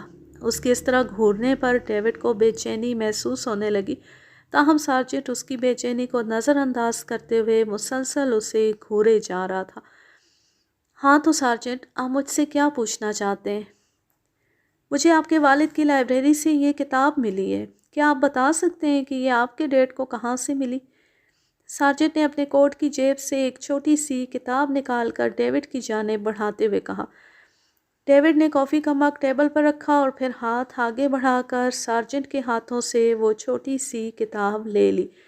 اس کا حجم عام کتابوں کے مقابلے میں خاصا کم تھا۔ ڈیوڈ نے حیرت بھرے انداز میں اس کتاب کو دیکھا۔ یہ تو کسی اجنبی زبان میں ہے۔ اس نے کتاب کھولتے ہوئے کہا، اس کی زبان تو میری سمجھ میں نہیں آ رہی، تاہم اتنا ضرور کہہ سکتا ہوں کہ یہ آڑی ترچھی لکیریں بالکل ویسی ہی ہیں جیسی خنجر اور میرے ڈیڈ کے سینے پر کندہ کی گئی تھی۔ مجھے نہیں معلوم کہ ڈیڈ نے یہ کتاب کہاں سے حاصل کی تھی، ویسے بھی مجھے مطالعے کا زیادہ شوق نہیں ہے۔ یہ کتاب قدیم افریقی زبان میں لکھی گئی ہے۔ سارجنٹ نے ہاتھ آگے بڑھاتے ہوئے اس کتاب کو واپس لے لیا۔ کتاب واپس کرتے ہوئے ڈیوڈ کی نظر سارجنٹ کے ہاتھوں پر موجود ربڑ کے دستانوں پر پڑی تو لمحہ بھر کے لیے اس کے چہرے پر الجھن کے تاثرات ابھر آئے۔ وہ جانتا تھا کہ پولیس جائے وقوعہ پر اس قسم کے دستانے پہن کر ہی تفتیش کا آغاز کرتی ہے تاکہ ان کی انگلیوں کے نشانات کہیں ثبت نہ ہوں، مگر اس وقت سارجنٹ نے یہ دستانے کیوں پہن لیے تھے؟ فوری طور پر وہ اس کی وجہ نہ سمجھ سکا۔ ہاں تو مسٹر ڈیوڈ، پھر آپ نے اپنے ڈیڈ کو کیسے قتل کیا؟ سارجنٹ کے الفاظ کا یہ حملہ ڈیوڈ کے لیے انتہائی اچانک اور غیر متوقع تھا۔ وہ صوفے سے اچھل کر یوں کھڑا ہو گیا جیسے اس کے پیروں میں سپرنگ فٹ ہوں۔ یہ کیا بکواس ہے سارجنٹ؟ وہ بپھرے ہوئے لہجے میں بولا۔ یہ بکواس نہیں، حقیقت ہے۔ مجھے 100% یقین ہے کہ اپنے باپ کے قاتل تم ہی ہو۔ تمہارے ہمسایوں نے پوچھ گچھ کے دوران بتایا ہے کہ تمہارا جائیداد کو لے کر اپنے باپ سے تنازع چل رہا تھا اور اس سلسلے میں کئی دفعہ تمہاری مسٹر پیٹر سے تلخ کلامی بھی ہوئی تھی۔ تم نے جائیداد حاصل کرنے کے لیے ہی یہ سارا ڈرامہ رچایا ہے۔ تمہارا خیال تھا کہ یہ قتل بھی اس پراسرار قاتل کے کھاتے میں چلا جائے گا جس نے شہر میں خوف و ہراس پھیلا رکھا ہے۔ اس طرح تم قانون کی گرفت میں آنے سے محفوظ رہو گے اور جائیداد حاصل کرنے میں تمہارے راستے کی سب سے بڑی رکاوٹ یعنی تمہارے والد سے بھی نجات حاصل ہو جائے گی۔ یہ جھوٹ ہے۔ میرے ڈیڈ کے سینے میں پیوست خنجر اور ان کے سینے پر کندہ تحریر یہ ظاہر کرتی ہے کہ یہ قتل اسی جنونی نے کیا ہے جسے گرفتار کرنے میں آپ لوگ ناکام رہے ہیں۔ تمہارے لیے اب بھاگنا ممکن نہیں رہا۔ تمہارے فرار کی ساری راہیں مسدود ہو چکی ہیں۔ تم سے کچھ غلطیاں اور بھی سرزد ہوئی ہیں۔ تمہارے ڈیڈ کے سینے پر جو خنجر پیوست ہے اس کے دستے کی شکل ان خنجروں سے خاصی مختلف ہے جو اس سے پچھلی وارداتوں میں استعمال ہوئے۔ اگر خنجر کے دستے اور مسٹر پیٹر کے سینے پر کندہ تحریر کو بخور دیکھا جائے تو یہ حقیقت سامنے آتی ہے کہ تحریر میں مماثلت کے باوجود کافی جگہ فرق کی نشاندہی کی جا سکتی ہے۔ پچھلی وارداتوں میں استعمال ہونے والے ایک خنجر کی بہت بڑی تصویر اخبار میں شائع ہوئی تھی۔ تم نے اس تصویر کی کامیاب نقل کی ہے مگر 100% نقل کرنے میں ناکام رہے ہو۔ حقیقت تو یہ ہے کہ تم نے اپنے والد کو راستے سے ہٹانے کے لیے اس پراسرار قاتل کی اوٹ لی ہے۔ تمہیں یقین تھا کہ یہ قتل بھی اسی کے کھاتے میں چلا جائے گا۔ تمہاری یہ چال خاصی حد تک کامیاب بھی رہی ہے۔ فی الحال پولیس کو تم پر شک نہیں ہوا مگر مجھے پہلے دن سے ہی یقین تھا کہ یہ قتل تم نے کیا ہے۔ مگر یہ بات آپ اتنے وثوق سے کیسے کہہ سکتے ہیں کہ یہ اس مذہبی جنونی کا کام نہیں ہے؟ شہر میں ایسی کسی مذہبی جنونی کا وجود نہیں ہے۔ سارجنٹ نے کھڑے ہو کر اپنی جیب سے ریوالور نکال کر ڈیوڈ پر تان لیا۔ اس کے چہرے پر عجیب سے تاثرات ابھر آئے تھے۔ تمہارے ڈیڈ کے علاوہ اس طرز کے جتنے بھی مرڈرز ہوئے ہیں وہ سب میں نے کیے ہیں۔ میں ہی وہ پراسرار قاتل ہوں جسے لاس اینجلس پولیس تلاش کر رہی ہے۔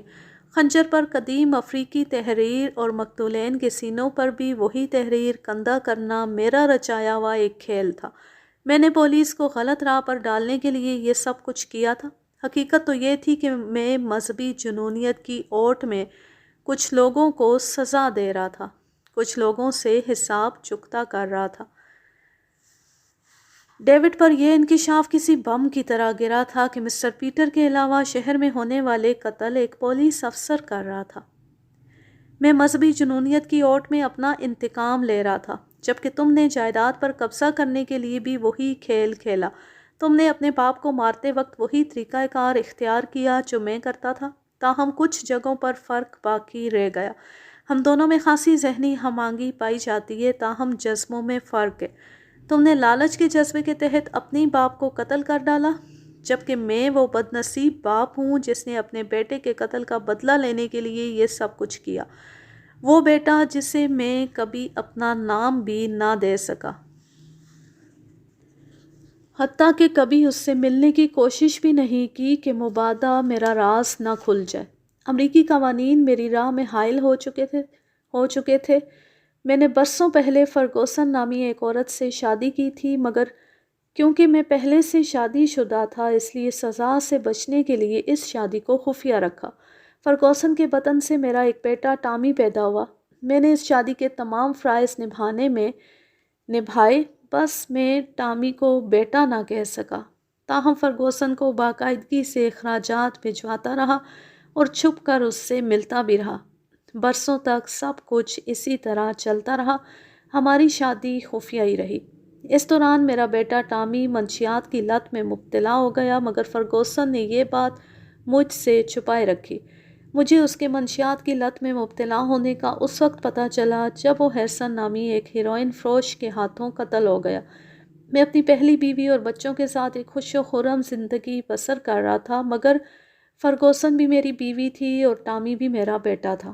اس کے اس وحیمانہ قتل کی اطلاع میرے لیے بڑی روح فرسا تھی۔ اسے تو آخری وقت تک اس بات کا علم ہی نہ ہو سکا کہ اس کا باپ زندہ ہے۔ فرگوسن کی حالت مجھ سے بدتر تھی۔ اس کا ایک ہی تو بیٹا تھا۔ میری تو پھر بھی پہلی بیوی سے اولاد موجود تھی، مگر فرگوسن سے اس کے جینے کا سہارا چھین لیا گیا تھا۔ اسے پاگل پن کے دورے پڑنے لگے۔ میں چھپ کر اس سے ملتا، اسے تسلیاں دیتا، مگر ظاہر ہے وہ ایک ماں تھی، اسے صبر کیسے آتا۔ پولیس نے ٹامی کے قتل کے جرم میں ہیرسن کو گرفتار کیا تو مجھے اطمینان ہوا کہ میرے بیٹے کا قاتل اپنے انجام کو پہنچ جائے گا۔ اس کیس کا انچارج سارجنٹ جورڈی ایک سخت گیر اور فرض شناس پولیس افسر تھا۔ مجھے یقین تھا کہ قاتل کیفر کردار کو پہنچ جائے گا، مگر پھر 6 ماہ بعد مجھے ہیرسن کے بری ہونے کی خبر نے چونکا دیا۔ وہ عدالت سے عدم شواہد کی بنا پر بری ہو گیا تھا۔ میرے بیٹے کا قاتل چھوٹ گیا۔ یہ صورتحال میرے لیے ناقابل برداشت تھی۔ میں نے خفیہ طور پر معلومات حاصل کی تو علم ہوا کہ مارٹن نامی ایک ٹیکسی ڈرائیور اور رابرٹ نامی ایک بینک ملازم نے ہیرسن کو ٹامی کا قتل کرتے اپنی آنکھوں سے دیکھا تھا۔ وہ اس واقعے کے عینی شاہد تھے، مگر ہیرسن کے خوف سے انہوں نے پولیس کو درست گواہی نہ دی۔ میرے نزدیک وہ ہیرسن سے بھی بڑے مجرم تھے۔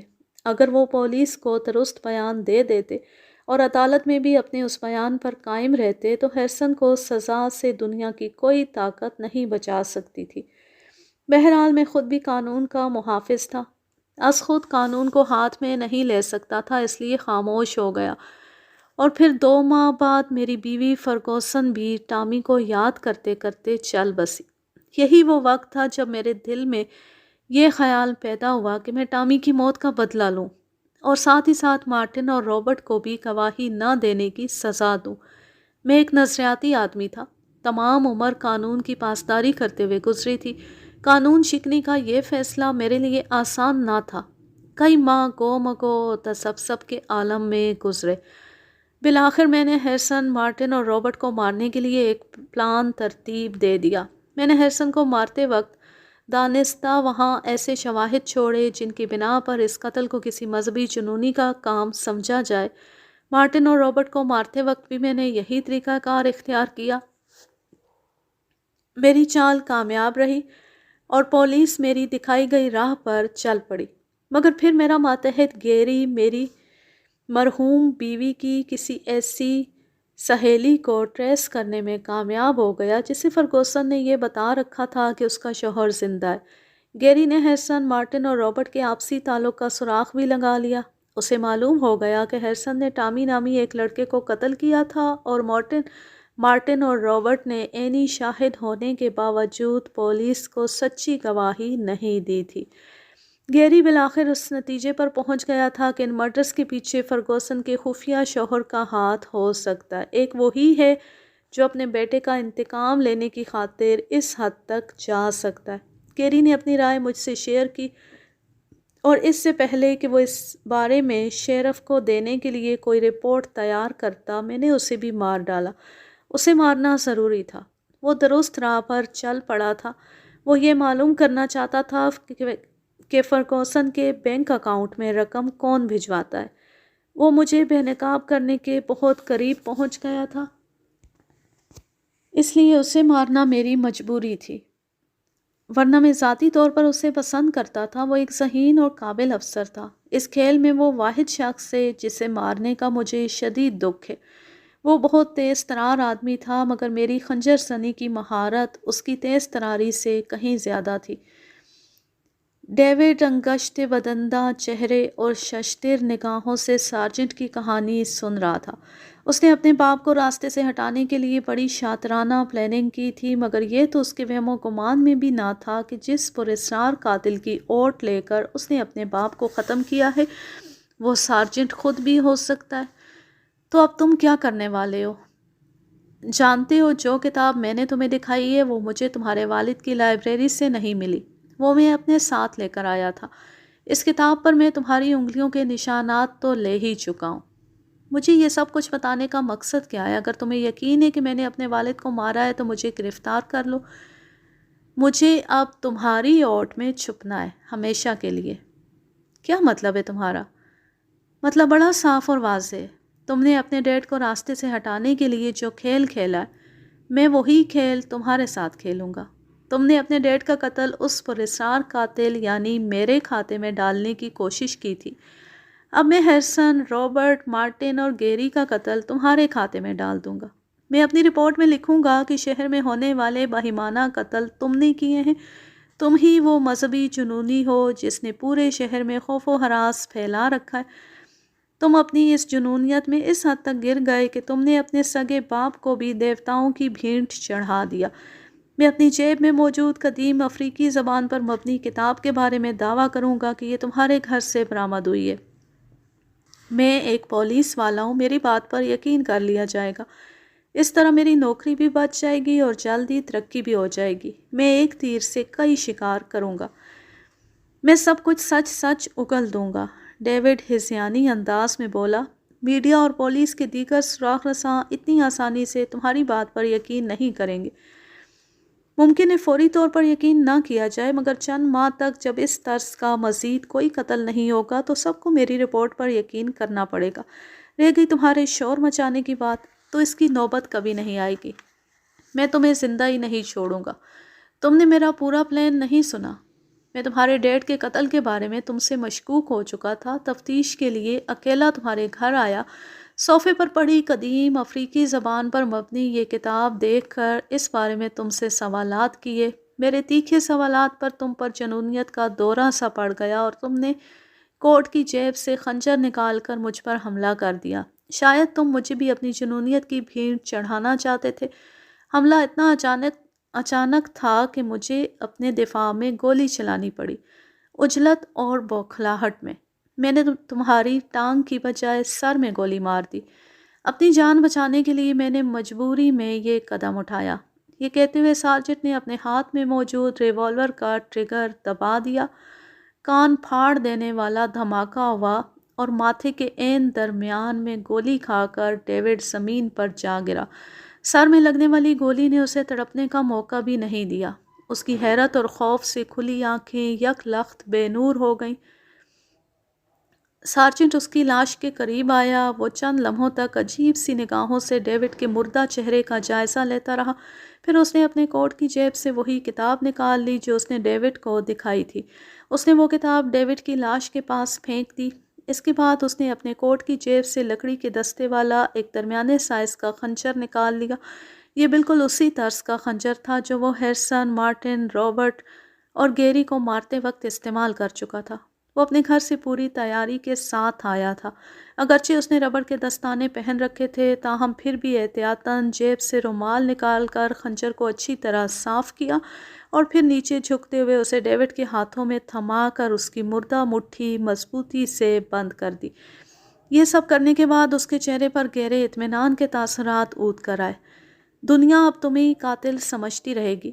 میں تمہاری اوٹ میں ہمیشہ کے لیے چھپ جاؤں گا، سارجنٹ نے بڑبڑاتے ہوئے کہا اور پھر اپنا موبائل فون نکال لیا تاکہ پولیس کی نفری طلب کرنے کے ساتھ ساتھ انہیں بتا سکے کہ بالآخر اس نے شہر میں خوف و ہراس پھیلانے والے اس جنونی اور پراسرار قاتل کا سراغ لگا کر اسے ٹھکانے لگا دیا ہے۔